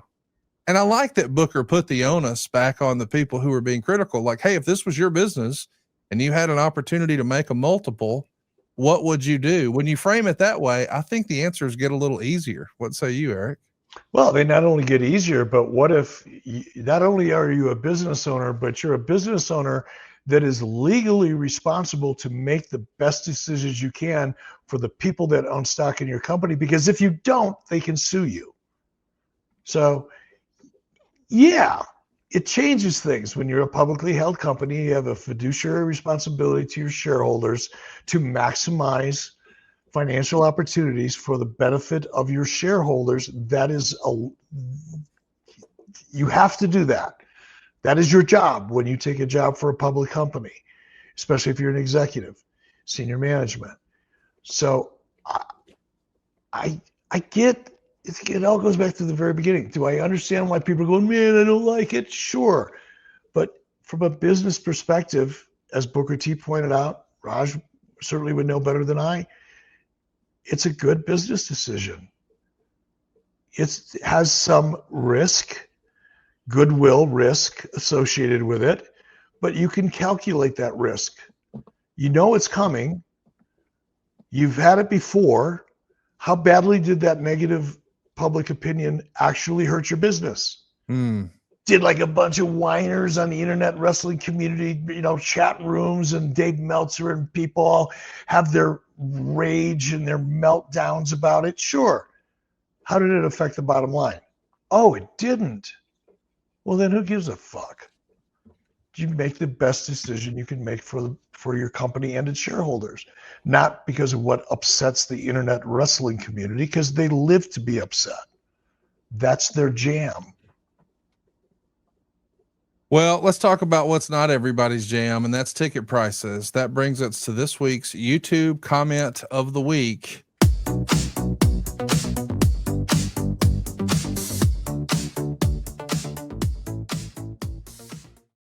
The conversation of rising ticket prices really sparked a conversation on our YouTube channel last week at 83weeks.com. And this one caught my attention from C. Mandario. Said, Eric, Conrad, I believe WWE has definitely locked out probably 90% of its audience. Having just looked at prices for Madison Square Garden in the nosebleed seats, I'm not going to pay over $1,000 to take my family of 4.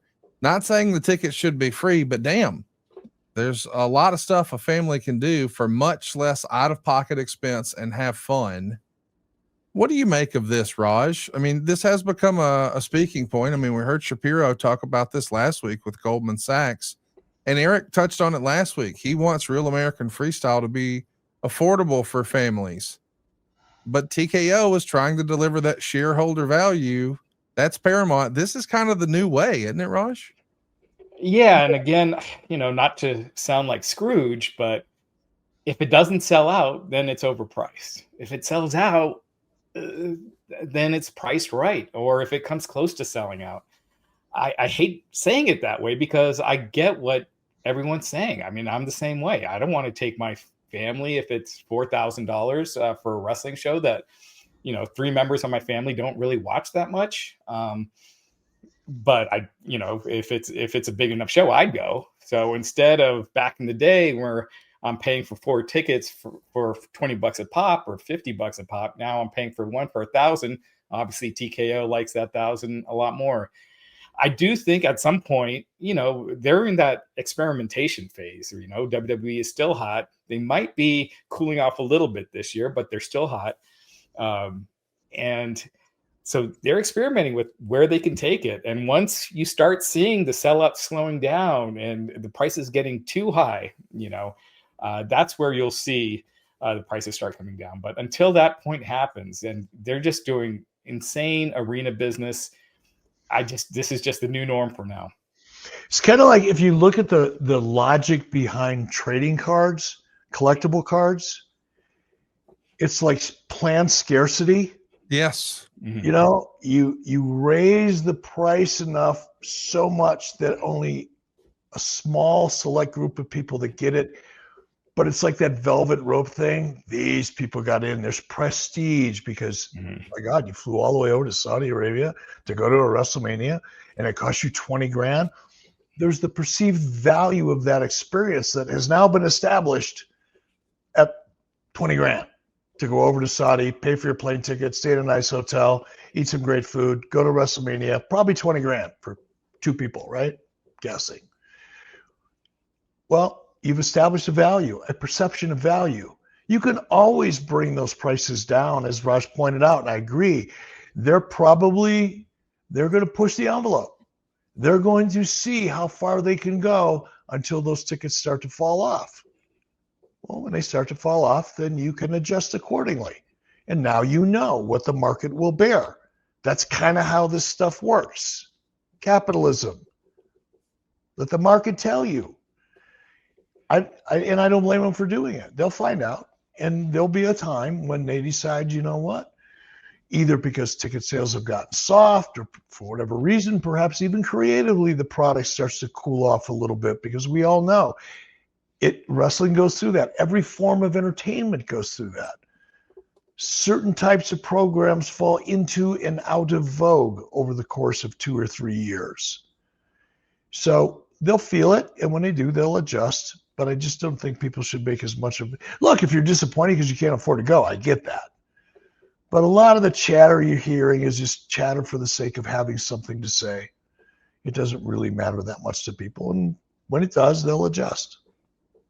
I hate to draw a real estate parallel, but I think everybody knows listening to this, that is my business. I'm in the mortgage business, and I can tell you, realtors make a commission based on how much your house sells for. And I always kind of chuckle sometimes when I see a real estate agent saying, "Oh, I sold it the first day it went on sale. We listed it and it sold an hour later." The full thought on that, the full sentence is, ... I underpriced the house. I screwed my seller and left money on the table. Now, they're not going to tell you that, but I feel like from a TKO perspective, maybe the worst thing that anyone in TKO can hear right now is, hey, the WWE event sold out in an hour. It's got to be like, oh, we left money on the table. They didn't price it high enough. That's the way it works, right, Raj? All right. Selling it the day of, that's perfect, because like you didn't miss anything. And exactly like you were saying, you sell it out well in advance, then that means the tickets weren't priced high enough to get that maximum profit. Again, not trying to sound like Scrooge, that's just reality. And that's what they're trying to do. So, when WrestleMania earlier this year hadn't sold out, a couple of weeks in advance, and people were like, "Oh, it's not as hot." I'm like, no, they have the tickets priced a specific way, so they don't sell out well in advance. So, they make the maximum amount per ticket. So it's smart. I get people not liking it. I get it, pricing people out, but like I mentioned, Eric said, eventually they're going to hit that ceiling where they're going to bring prices down, but they're not there yet. Well, something that's never going to go down at your house. Well, it's because of a hot tag from our friends at BLUECHEW. This is awfully affordable. I don't know if it's fun for the whole family, but you could make some new family members.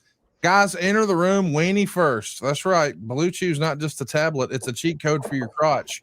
Stronger, harder, longer lasting. Like somebody gave your downstairs a pep talk in a gym membership. BLUECHEW is the original brand offering chewable tablets for better sex. I've been kicked out of 4 museums for carrying a loaded sculpture. Guys, this isn't just about performance. It's about your legacy or your third legacy. Give her group chat something to talk about. Nothing makes you more of a legend than a little BLUECHEW. Go discover your options right now at BLUECHEW.com. And we've got a special deal for our listeners. As always, get your first month of BLUECHEW free. Just use the promo code 83weeks at checkout and pay $5 for shipping. That's it. Join BLUECHEW's mission to upgrade humanity one thrust at a time. Head on over to BLUECHEW.com for more details and important safety information. And a big thanks to BLUECHEW for sponsoring today's podcast. And Eric's wiener. All right, Raj Giri is with us here live, breaking down the latest and greatest on the wrestling news. And I need you to explain what exactly happened this week, Raj, because it looks like Warner Brothers Discovery did some sort of streaming measurement analytics deal with Nielson. There's been a lot of discussion about wrestling ratings. Gosh, going back to the very beginning of Nitro, it's not really as important as it once was. Clearly, it's a television rights game now. But what does this mean? A lot of our listeners are familiar with Nielsen. I mean, they know they do the ratings, but can you give us any more context to this deal, Raj? It seems like it's more internal measurements that don't get released to the public anyway, that WBD will be getting from Nielsen. I think a lot of people don't realize that Nielsen tracks HBO Max ratings as it is. If you go to Nielsen.com right now their ratings are a month behind, but you could look at the top 10 streaming shows and you'll see, I think the Big Bang Theory is number 10 on there. For the week of August 11th to the 17th, the Big Bang Theory on HBO Max. And now this would be for all the episodes, not a single episode. So they track HBO Max, they track Netflix with their own Nielsen numbers. And granted, those numbers will be a little off than the direct numbers that Max has or Netflix has. But Nielsen already does track all this. So my guess is from that announcement, it's going to be more internal stuff, more in-depth streaming measurements and stuff that probably won't be leaked to the public unless they want it to. You know what's I'm really curious about this. I don't know how does Nielsen track HBO's stream? How do they do that? So now, so the way they do the Nielsen ratings now is, I believe now it's like a wristband that you wear that can hear what you're watching, and there's a specific code in that audio, that when it's playing, it can decipher which show you're watching. So if you're watching, a show, the same show on Peacock versus NBC, it can detect which one you're watching.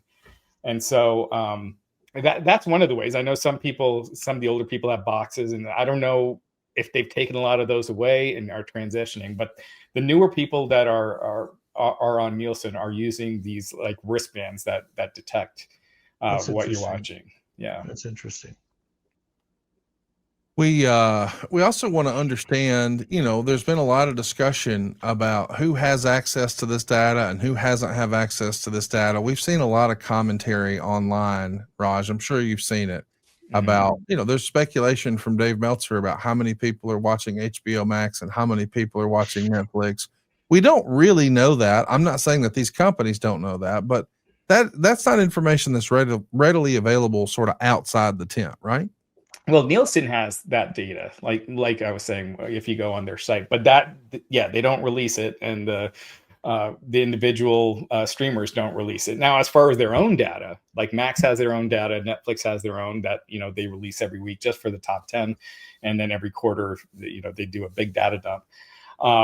Yeah, that's all internal. Not that many people have access to that within the company. But as far as Nielsen's own data, it's all what they want to release. When we're thinking about this data, and Eric, I know that you're not involved in the streaming game outside of Fox Nation right now, and you're really just launching that experience. But with a look back, because you do have the benefit of the way it worked in cable, I know some of our listeners are probably confused by, well, why do we care how many people are watching streaming? And I know this wasn't the original idea, much like it wasn't with satellite radio. We were all promised once upon a time there would be no ads. And now, of course, there are ads. And they even joked about that in the Emmy opening monologue this past week with Nate Bargatze.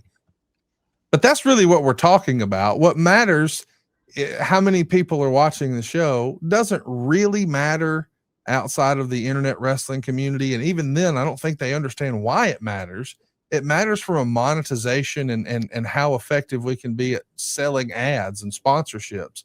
I'm throwing this out there because whenever I watch AEW on HBO Max, I get a lot of car commercials. I don't know if that's unique to me or what have you, but the streaming opportunity and being able to sort of geo-target, like delivering ads in theory, can be more catered to the user as opposed to a more shotgun approach that you had to use for cable TV. Is that the way you understand it, Eric? I have not had any in-depth conversations about tracking data metrics. We had an initial conversation with Fox Nation a couple days after our first event. They called Chad and I to New York because they were excited to talk about what's next. And in that conversation, because I'm thinking, I'm in my mind, I'm preparing for the next real conversation about our 2-year deal and our 3-year deal. Chad's thinking about, for example, how he's going to sell advertising or sponsorship within this show. So for 2 different reasons, both Chad and I asked if we could get access to that data. We were met with a chuckle and a no. They're very protective of that data. So whether or not they're able to, as you suggested, maybe from a demographic or socioeconomic angle, be able to target specific ads because somehow they know, Conrad, you're a car guy. If there's any car guys I know in Alabama, you be the car guy, right? And if somehow somebody on my team knows that you're a car guy, I'm going to make sure all you see is car ads if I have that ability. Does that ability exist? I don't know.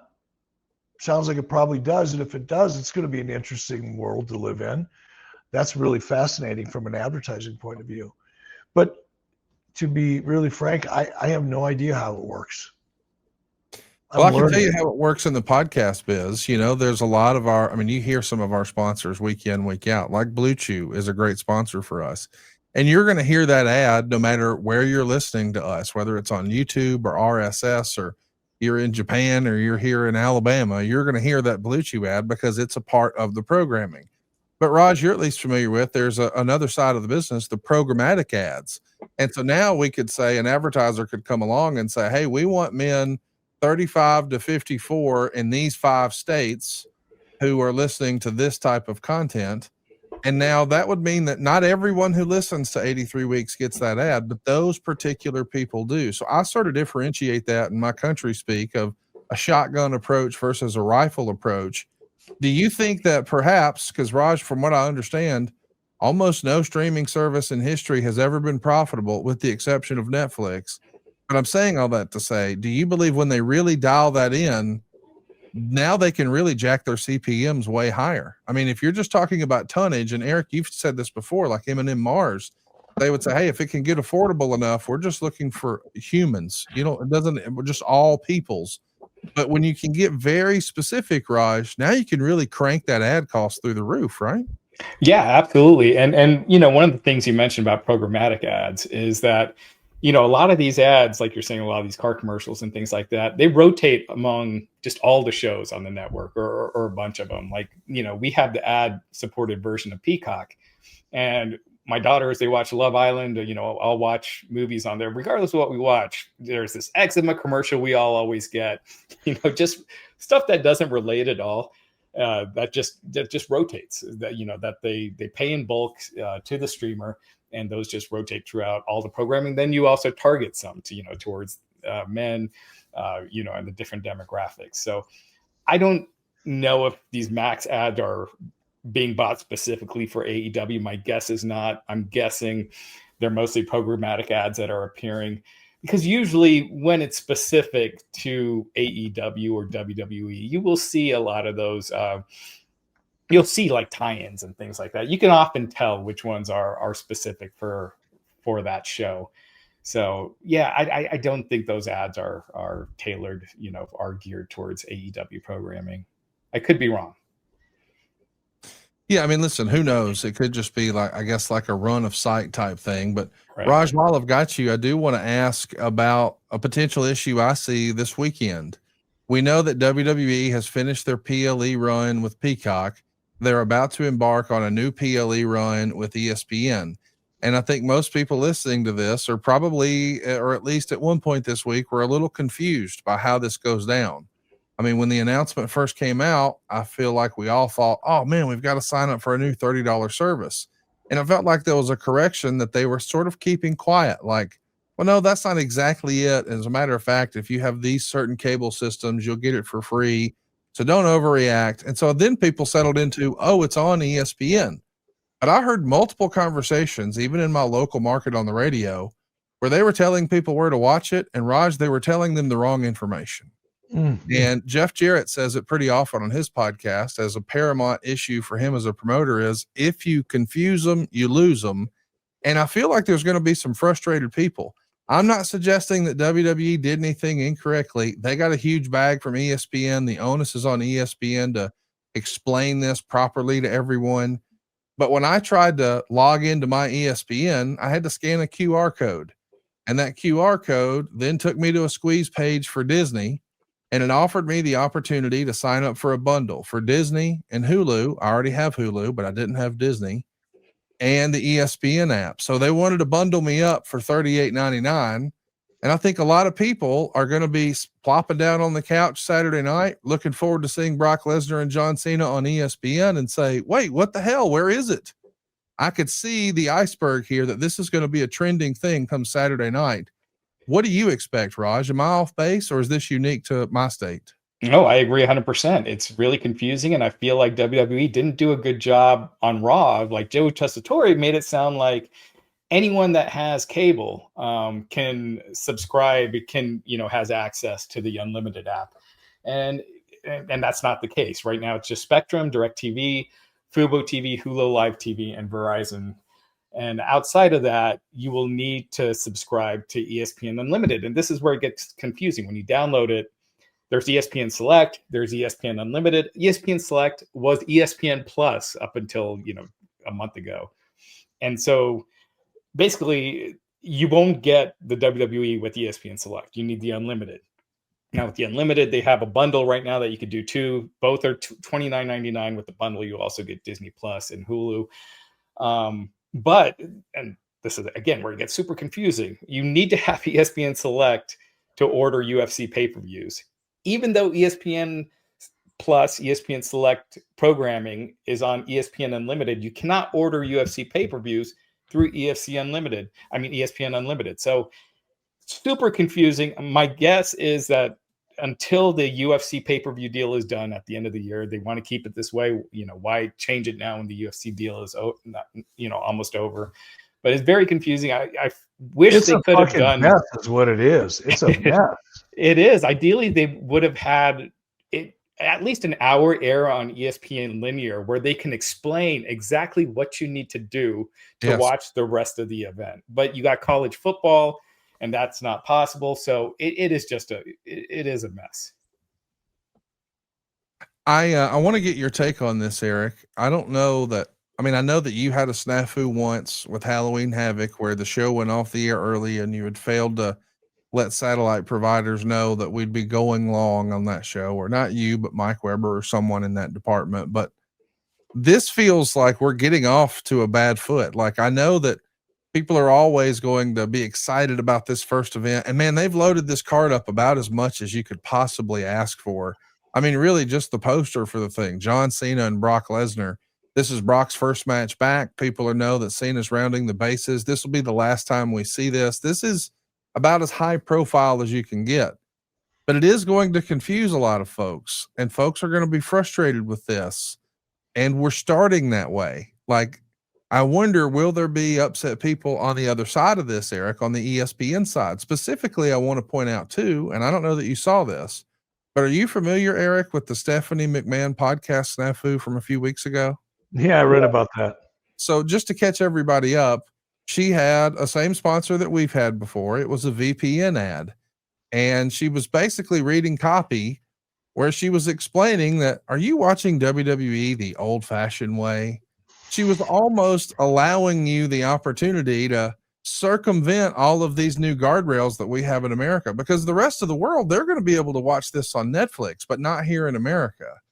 And I know that she took a little heat for that. I can't imagine that sponsorship will continue, but this feels like if we're not careful, there could be some really upset folks on the ESPN side of this deal fairly soon. Don't you think, Eric?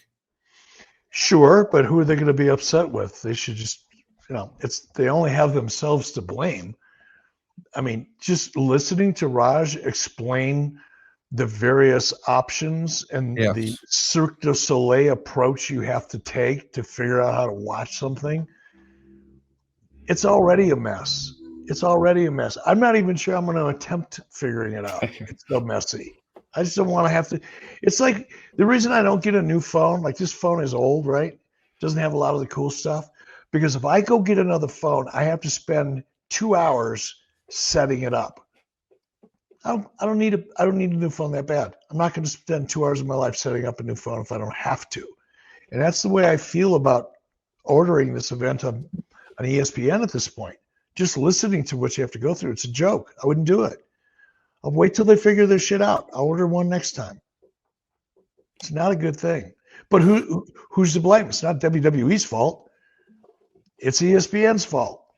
So if they're mad, just yell at each other. Yell at the guy you work with at ESPN. Ask him, what the hell? Why didn't you figure that shit out before we did this big deal? Stupid. Now you're going to get a bunch of people pissed off. All the things you're going to read about on social media and in the headlines, because it'll break through to mainstream. It's ESPN. It's sports. So somebody's going to want to talk about it, and they will. It's a mess. Should have figured it out beforehand. Raj, I want to ask you this. It wasn't that long ago, we heard people on the TKO side poking fun at pay-per-view, saying things like, who orders pay-per-view anymore? It's just for movies, like in boxing. Nobody does pay-per-view anymore. ... Hey, don't forget to order the pay-per-view this weekend on ESPN Unlimited. And this comes after, I mean, gosh, what, 11 and a half years since we debuted the WWE network. So now instead of conditioning us to pay $30, $40, or $50 a month, we started paying $10 a month, and we had that month's pay-per-views and pretty much every pay-per-view in history. Now we're doing an about face on that. Nope. Turns out pay-per-view is back. This will be the first time fans have had to fork over, you know, $10, $20, $30, $40 for a pay-per-view in over a decade. How do you expect to do this weekend, Raj? Well, so technically it's not pay-per-view, right? Because pay-per-view is for one show. This package includes, you know, all the ESPN channels, live streams of all the ESPN networks and all their associated content. This is basically what it was meant to be when and what it's eventually will turn into is an alternative for cord cutters who don't have cable, who can access ESPN, and WWE is an extra added bonus. And all the people that have ESPN through cable theoretically should be getting, or most of the people should be getting it. Earlier this week, ESPN programming executive John Lasker said by the end of this calendar year, they're expecting the majority of their ESPN subscriber base to have access to ESPN Unlimited. So while most people will have to pay for this event for 1 month at least, they're saying that by the end of the year, most people should have free access to this ESPN Unlimited app. So we'll see. We'll see if that happens. Well, we appreciate all the time today, Raj. How can folks keep up with what you're doing every week? Well, check us out on Massive Heat every Monday night. Myself, Matt Morgan, and Jack Farmer. We air live on YouTube right after Raw on the Podcast Heat Wrestling Network. So check that out. We're going to be going a little in depth on the AEW ratings woes lately. They did a really low rating for Collision. The Dynamite number isn't out yet as we're speaking, but once we get that, we'll cover that as well. What's your prediction for, since we don't have the number, we always like having numbers, but we can also have some fun with our predictions. So Raj, what are you predicting for this week? Like a 0.13, I mean, 18 to 49. I think yeah, I think it'll be still on the lower end, but up from last week. I mean, last week was the second lowest they've ever done, so I think they've got to be up a little. What was the viewership number last week? I was like, oh my gosh, I'm forgetting right now. Was it above 600,000? I think it was. Here, let me double check, but it wasn't below 500,000. It was at. Sorry, 1 second. It was on the lower. It was under 600. It was 584. Yeah, and Next came in, I think, around 657 last week. They did 737. 737. Yeah. I think AEW's numbers are going to get softer as we get into the fall, and I know it shouldn't make any sense that football, for whatever reason, has any impact at all on a Wednesday night. Mm-hmm. But I think people's priorities change during the NFL season. And I think there's even some impact on Wednesday nights just because people's television viewing habits have changed so much. Now Monday night's busy, Thursday night's busy. So that means on Wednesday night, you got to do the stuff that you would normally be doing on Thursday night or Monday night. And WCW's numbers were always impacted into fall, even before we were on Monday nights. So I would look for a softer number this week, unless there's something going on there that, you know, would have been of particular interest. I'd look for about a 10, 15% drop from last week. 10%. Yeah. That'd be my guess. Yeah, they did advertise it as September to Remember. So they did have a little theme for it. So, but it was a 3-hour show, but the third hour is technically Collision, so that won't count into the rating. But yeah, we'll see. They've been on a lull lately, especially Dynamite Collision the last month. It's been really low. Hey, since we're making predictions, let's have some fun with this weekend. I know we won't actually probably ever hear a real number about how many people signed up for the new streaming app and all that with WWE, but I am interested to see how it perhaps affects the AEW show. As a reminder to everyone, this is no longer head-to-head. AEW moved their opportunity, that's this Saturday night, to be a matinee, just like they did in July. in Dallas for All In. So All In and All Out are now matinee shows, much like Forbidden Door was. I like a matinee show. You heard Eric say earlier he likes a matinee show. Do you have a prediction for the number of buys this weekend, Raj? Well, I think in general, this is probably the weakest card they've done this year anyway. I'm going to go like 105, maybe, like around there. So it would be their lowest this year, but I still think it breaks 100. Still a lot of cash. Looking forward to it. Check out Raj Giri anywhere you enjoy podcasts. You can catch him at Massive Heat over at Podcast Heat Wrestling, and follow him on social at the Raj Giri. Raj, thanks for all the time, man. We greatly appreciate it. All right. Thank you guys. Take care. Good to see you again, Raj. Thank you very much. Well, somebody that takes care of us, and we hope you'll take care of them, is our friends at RAJ. I've had this wallet for a long time. I know Eric has too. This can truly be the last wallet you ever need. I'm talking about RAJ, who does a lot more than wallets. They do luggage and premium everyday gear. And I absolutely love the fun they've had. You're talking over 50 different colors and styles. There's something for everybody. I like my carbon fiber one, but literally whatever you're looking for, any color, any finish, they've got it. And they even have an option where you can pick your favorite NFL team, just one that matches your vibe. No matter what it is, RAJ has something for you. As I mentioned, they're about a lot more than just wallets. They've got your premium everyday carry essentials, things like key cases, suitcases, and rings, all built with this same sleek, durable design. No matter what you pick, RAJ has free shipping, a 99-day risk-free trial, and a lifetime warranty on all products. Let's just take a time out.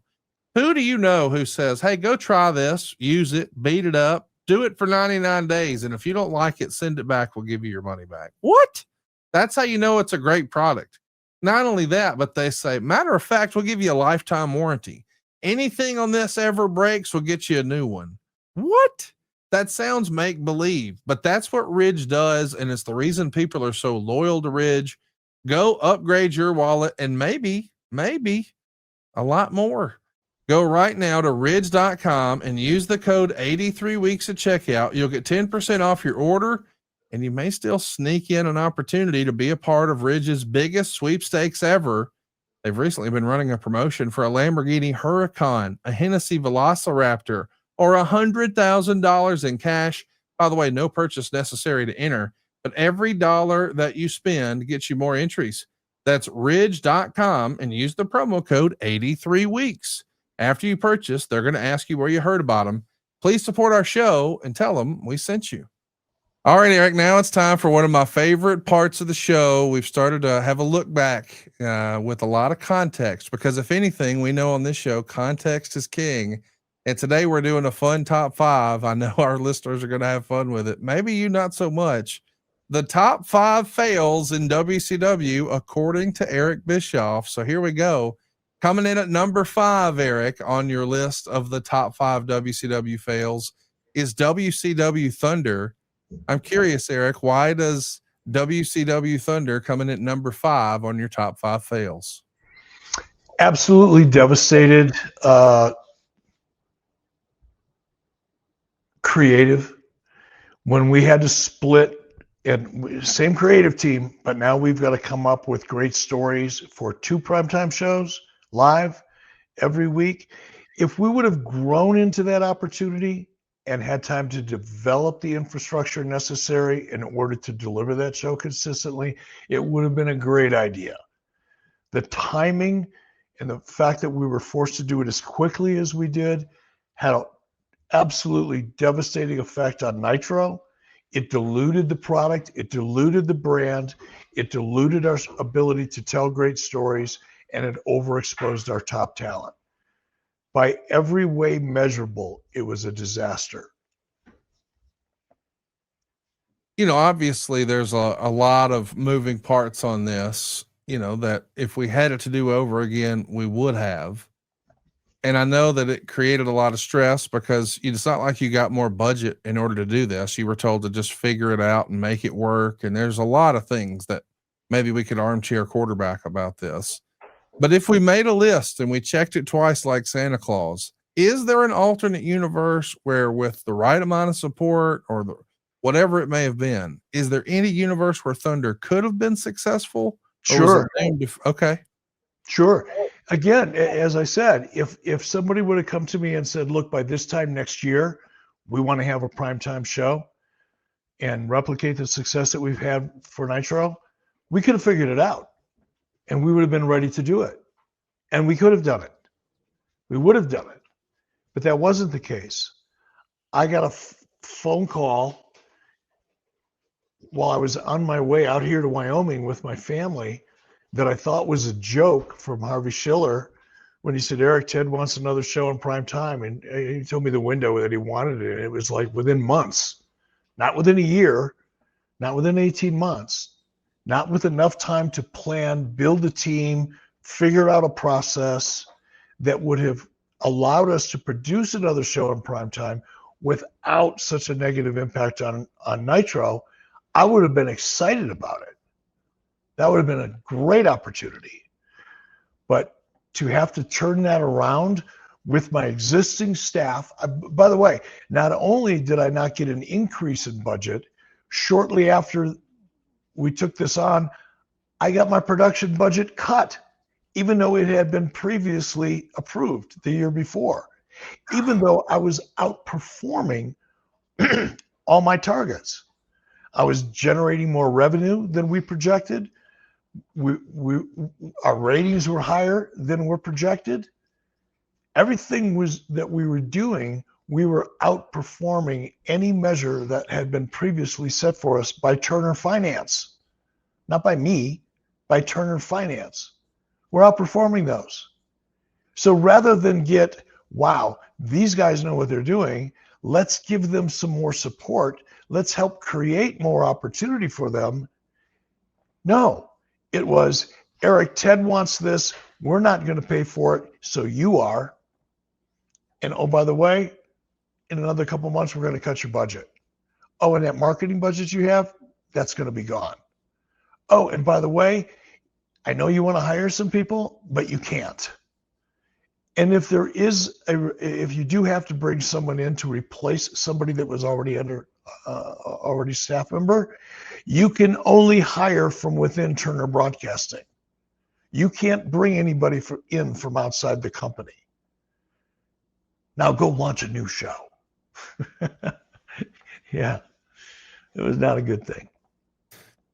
Well, there you have it. Number 5 on Eric's list of top 5 WCW fails is WCW Thunder. Coming in at number 4, I may have mentioned this earlier, Halloween Havoc 1998. Now, I'm not really talking about the Ultimate Warrior and Hulk Hogan having perhaps Hulk Hogan's worst match of his entire career. I'm really talking about the idea that we were going to have the runtime change. So we're going to overwhelm the fans with value.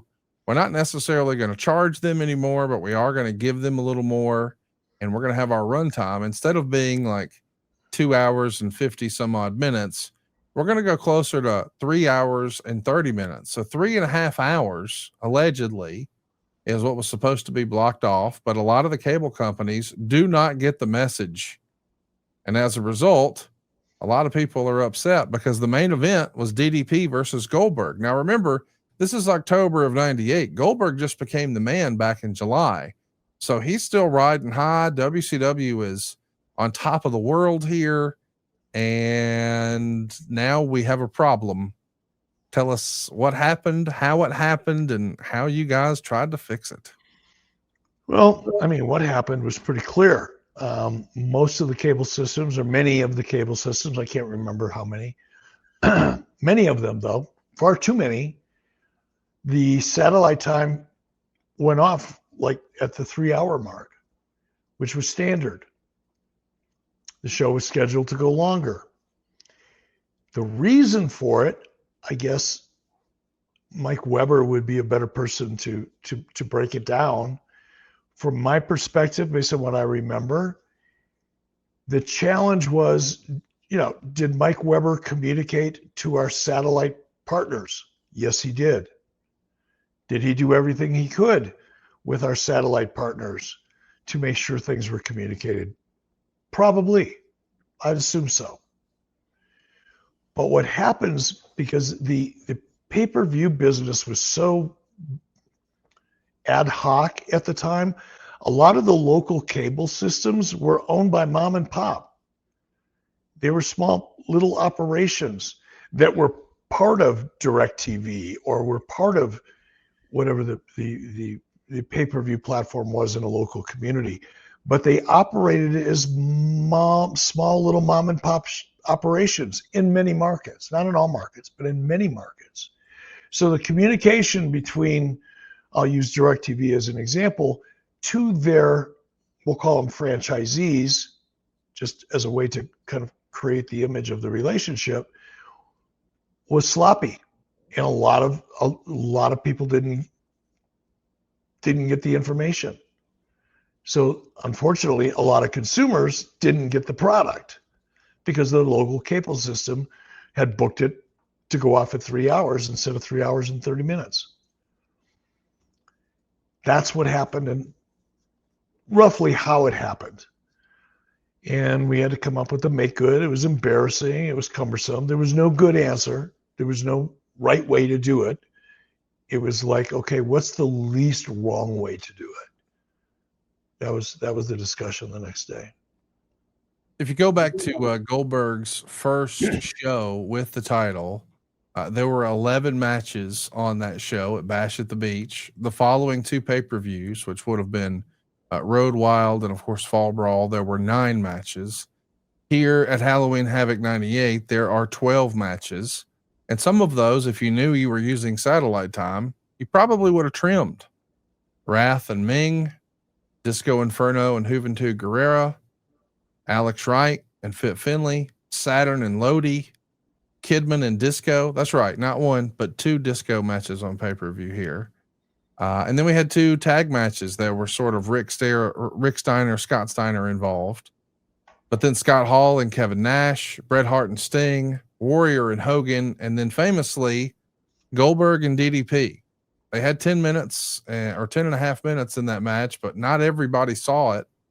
So you make the decision the next day to just show the match on Nitro. At that point, had you just resigned yourself that, hey, I'm going to have to give a bunch of refunds anyway, might as well pop a rating, or is there something else? There was no refund option. That it would have been, I don't know how we would have even tried to attempt to manage that. So that really was, there was no, well, we could get everybody that didn't see it, we could give them a refund. There was no way to manage that. But people were asking for refunds. Sure. They were pissed off. Of course they were. And deserved one. There was just no way to functionally figure out a methodology that would allow us to do it, even if we wanted to. Right. So then it became, all right, well, if we can't, give people their money back who deserved it, the only thing we can do is make sure they get to see the match. But unfortunately, the people that actually paid to see the match felt like they got ripped off. Wait a minute. These guys are getting it for free, and a bunch of people that didn't even buy the pay-per-view, they didn't get shortchanged. They just didn't buy the pay-per-view. Now they're getting the main event for free, and I had to pay for it. That's what I mean. There was no good decision. There was no right answer. It's like, let's pick the least painful wrong answer, which is what we did. Well, that'll do it for Eric's number 4 on the top 5 fails of WCW. But coming in, we got 3 more. We got to sit through 3 more of these. Sorry about that. That's all right. Tomorrow, or not tomorrow, right now, we're going to talk about number 3, Bash at the Beach 2000. So we've got 2 pay-per-views in a row here. Of course, this is the infamous night that, unfortunately, was Hulk Hogan's last night in WCW. And I can't help but think that the way everything went down with Vince Russo, I mean, you're going to be leaving WCW. Hogan's going to be leaving WCW. And I think a lot of people would argue WCW never really recovered. They're desperately trying to find any sort of momentum by July of 2000. And we know they're on a death march that will come to an end in March of the following year. Why is Bash at the Beach 2000 number 3 on your list of top 5 WCW fails, Eric?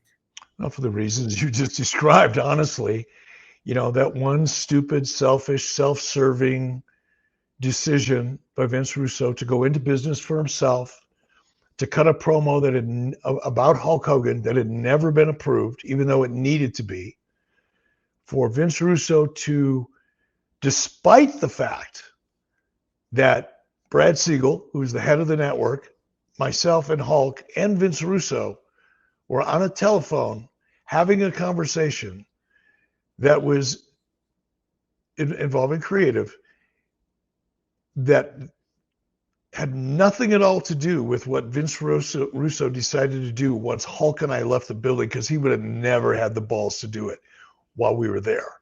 That I can tell you. He is a gutless human being. And he's a pathological liar.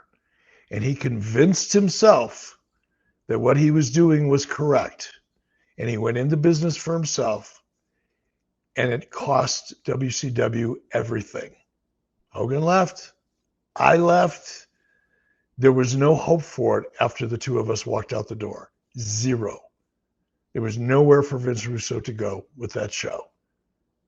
And people like to talk about, oh, it was the finger bug of doom, which is like the dumbest, just the stupidest internet wrestling community comment you could hear, but it's so typical, right? Because those people don't want to recognize that our ratings actually increased after the finger poke of doom. Our revenues increased after that period of time and did so for quite a while.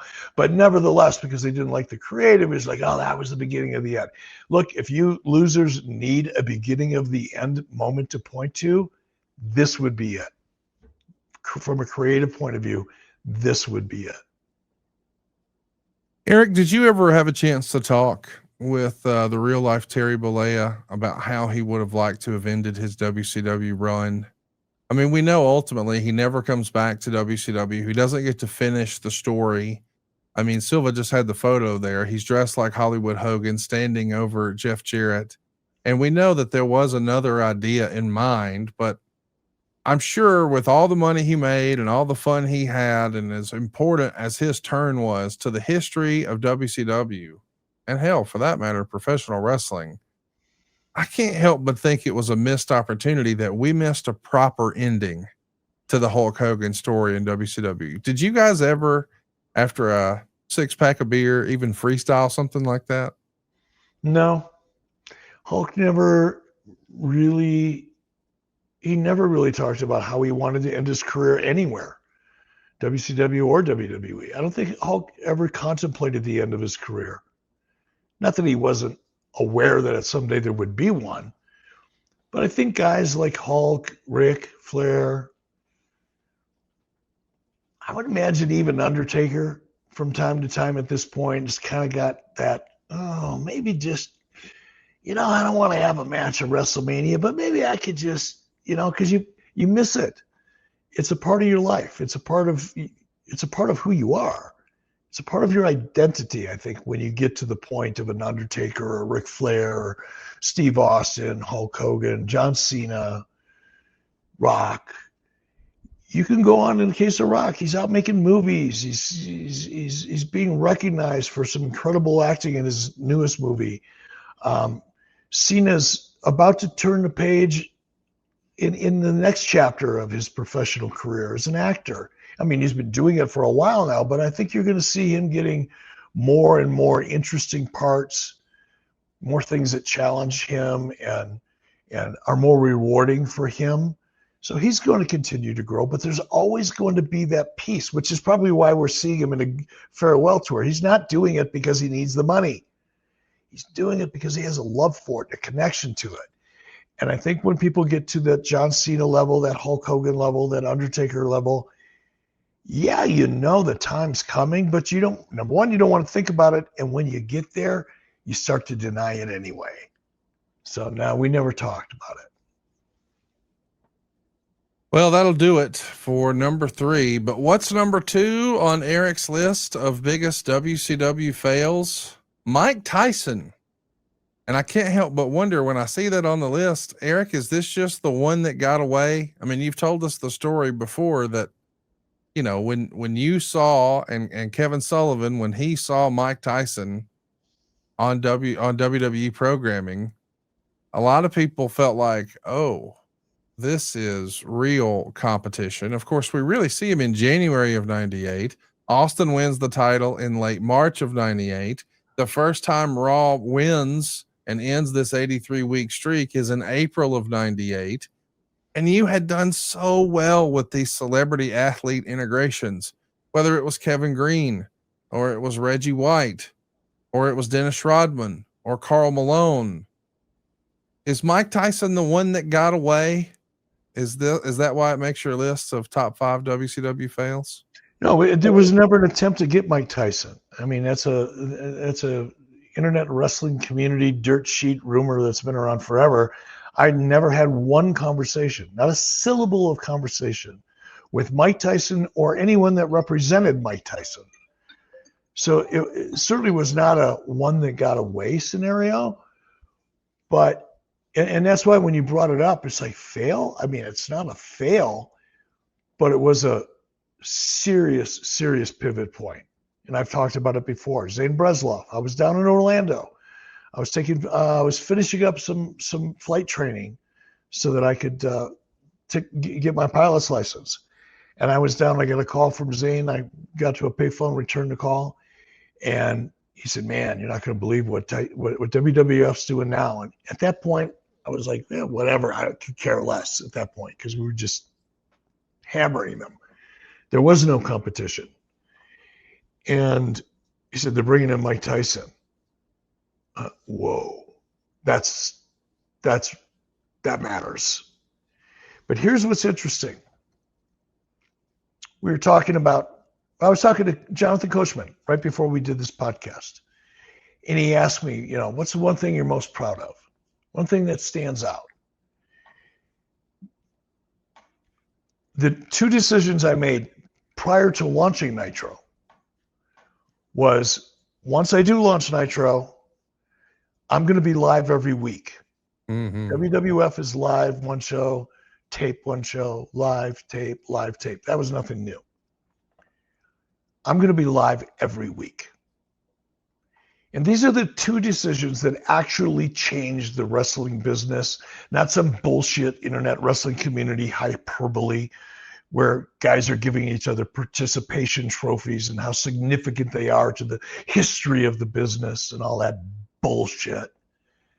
Here's 2 things that changed the history of the business and are largely responsible for the success that WWE is enjoying today.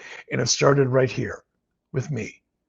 Live every week, focused on 18 to 49-year-old men, not teens and preteens.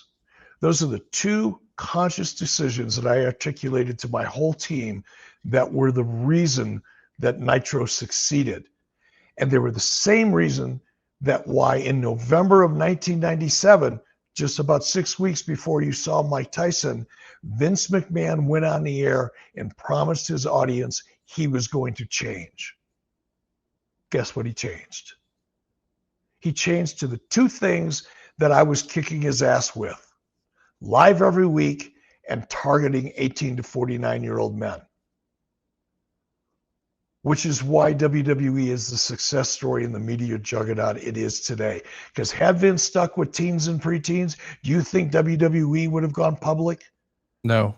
Do you think they would have had the success on television that ultimately had they not gone after 18 to 49-year-old men?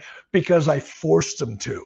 Not because they were smart enough to figure it out for themselves, because I forced them to the trough and taught them how to drink the water. Otherwise, they would not be where they're at today.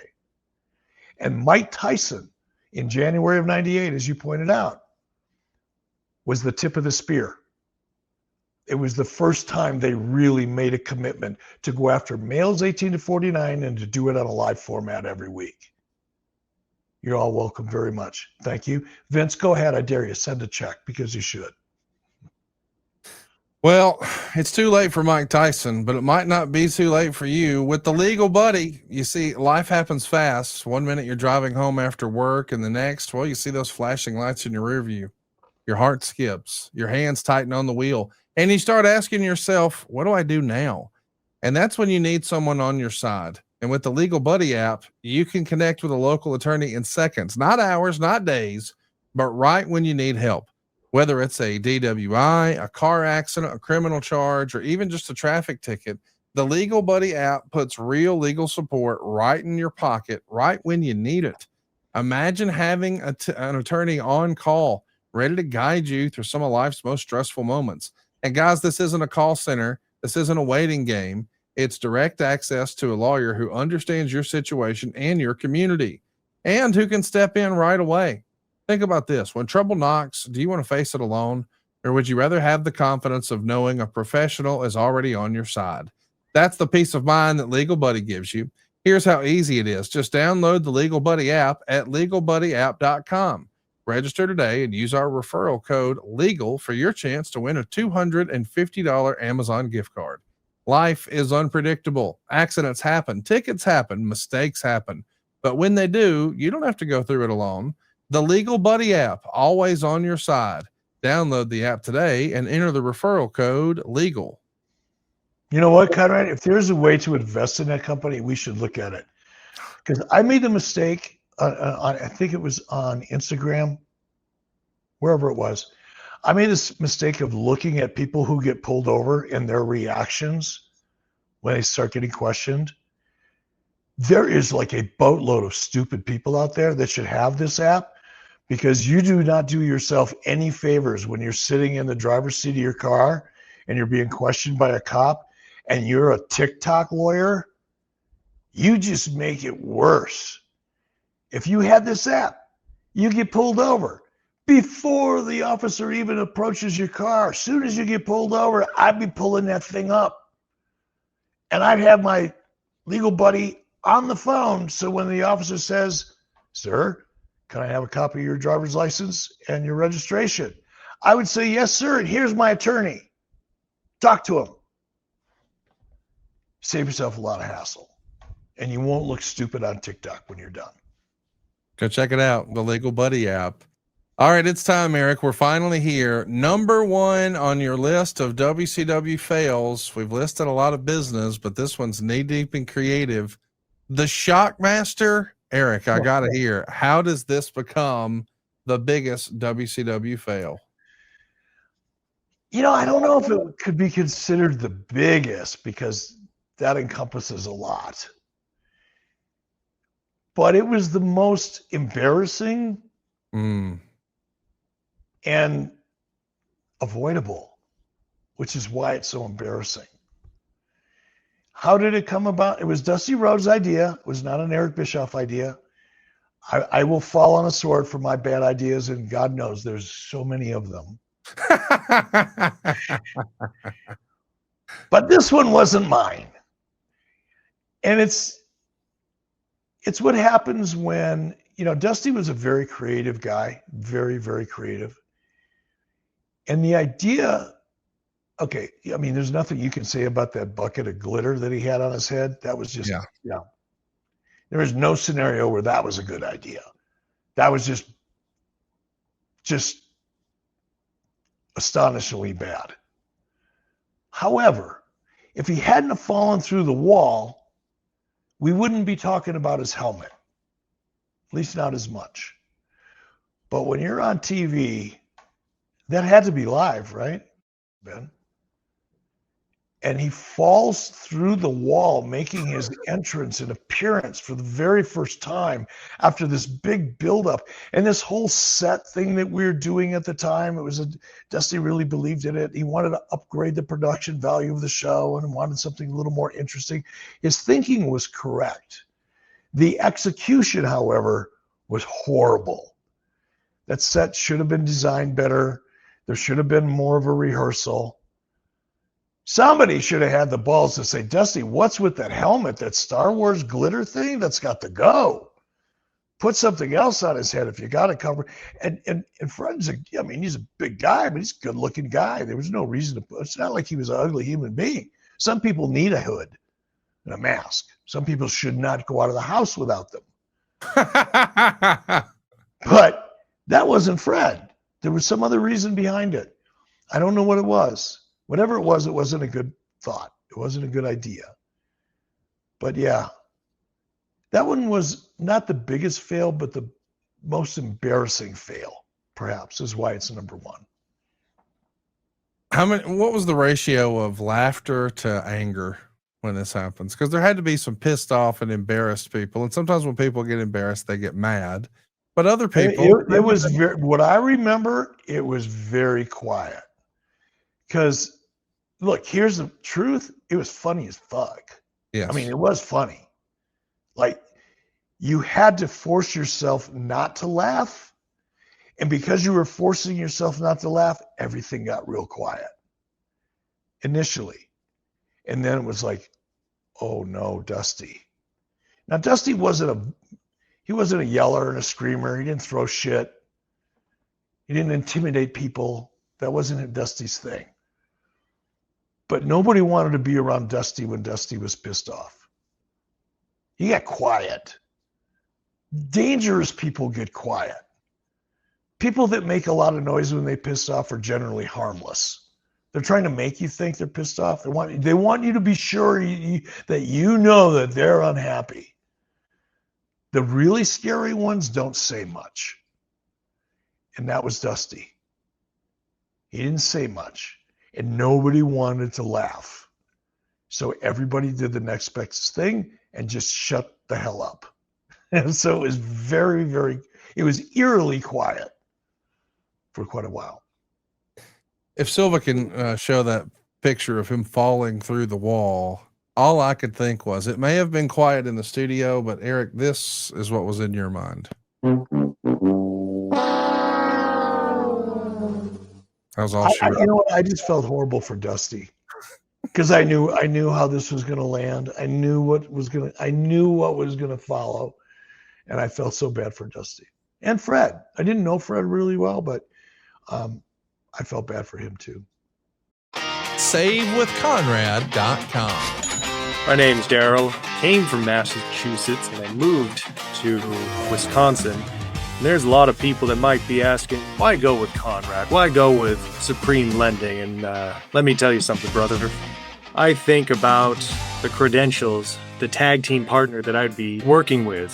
First of all, we got the podfather himself, Conrad. How can you go wrong with that? And then also go on to SaveWithEric.com, which, you know, who else could have kicked Vince's ass for 83 consecutive weeks? You can't beat that duo right there. But they did bring a secret weapon, and I didn't realize this because this was not advertised.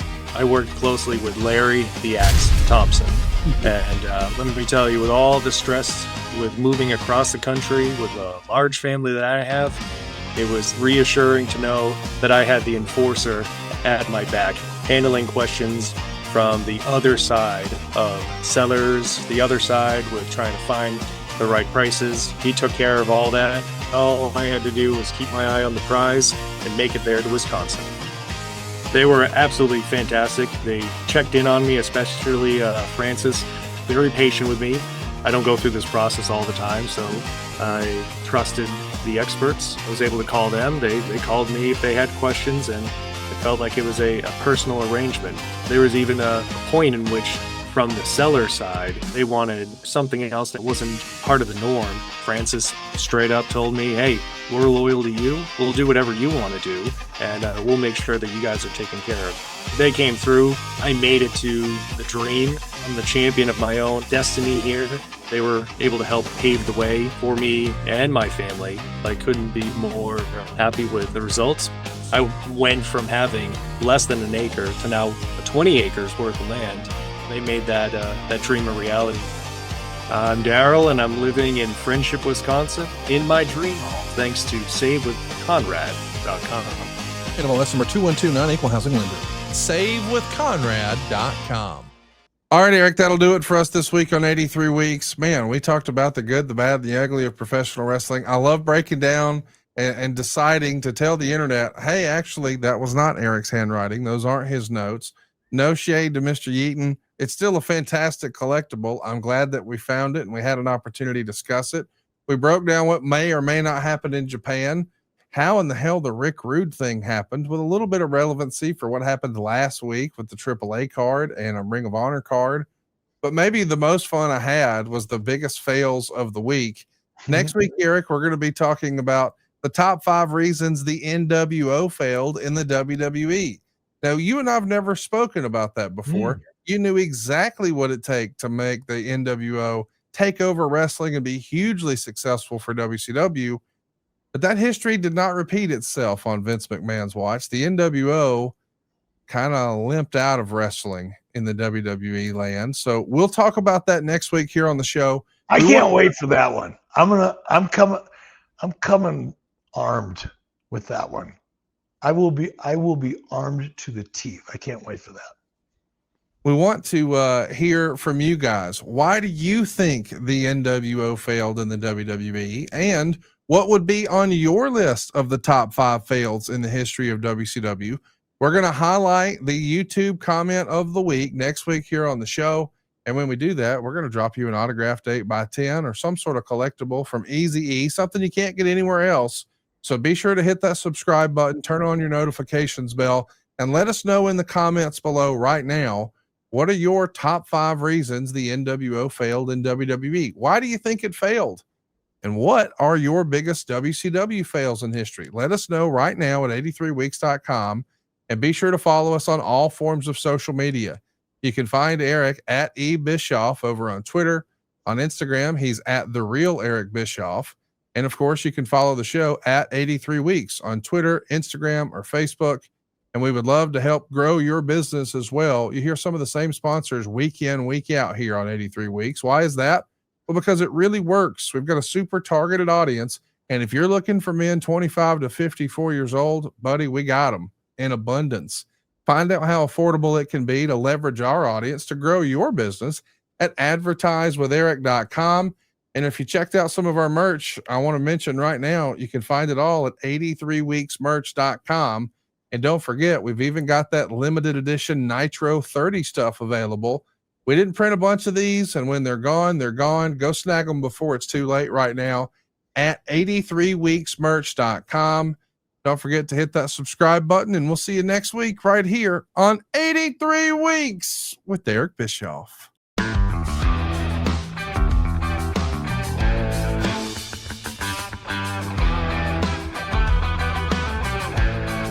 Hey, it's Conrad Thompson here to tell you a little more about what adfreeshows.com is all about. Get early, ad-free access to more than a dozen of your favorite wrestling podcasts every single week, starting at just $9. That's less than 20 cents an episode each month. And yes, you can listen to them all directly through Apple Podcasts or your regular podcast apps. How easy is that? Ad-free shows also has thousands of hours worth of bonus content and docuseries like Title Chase, Eric Fires Back, Conversations with Conrad, and The Insiders. Plus new series like The Book with David Crockett, Monday Mailbags with Mike Chioda and Nick Patrick, and a whole lot more. And you want to talk about early? You can't get any earlier than listening to the shows live. You can be a part of the live studio audience as we record the podcast. Plus, ride shotgun alongside your favorite childhood heroes for live watch-alongs, Q&As, and other interactive experiences every single month. Come on now, see for yourself what thousands of other wrestling fans from around the world have discovered, that adfreeshows.com is the best value in wrestling. Check it out today, and hey, when you do, the first week is completely free. adfreeshows.com.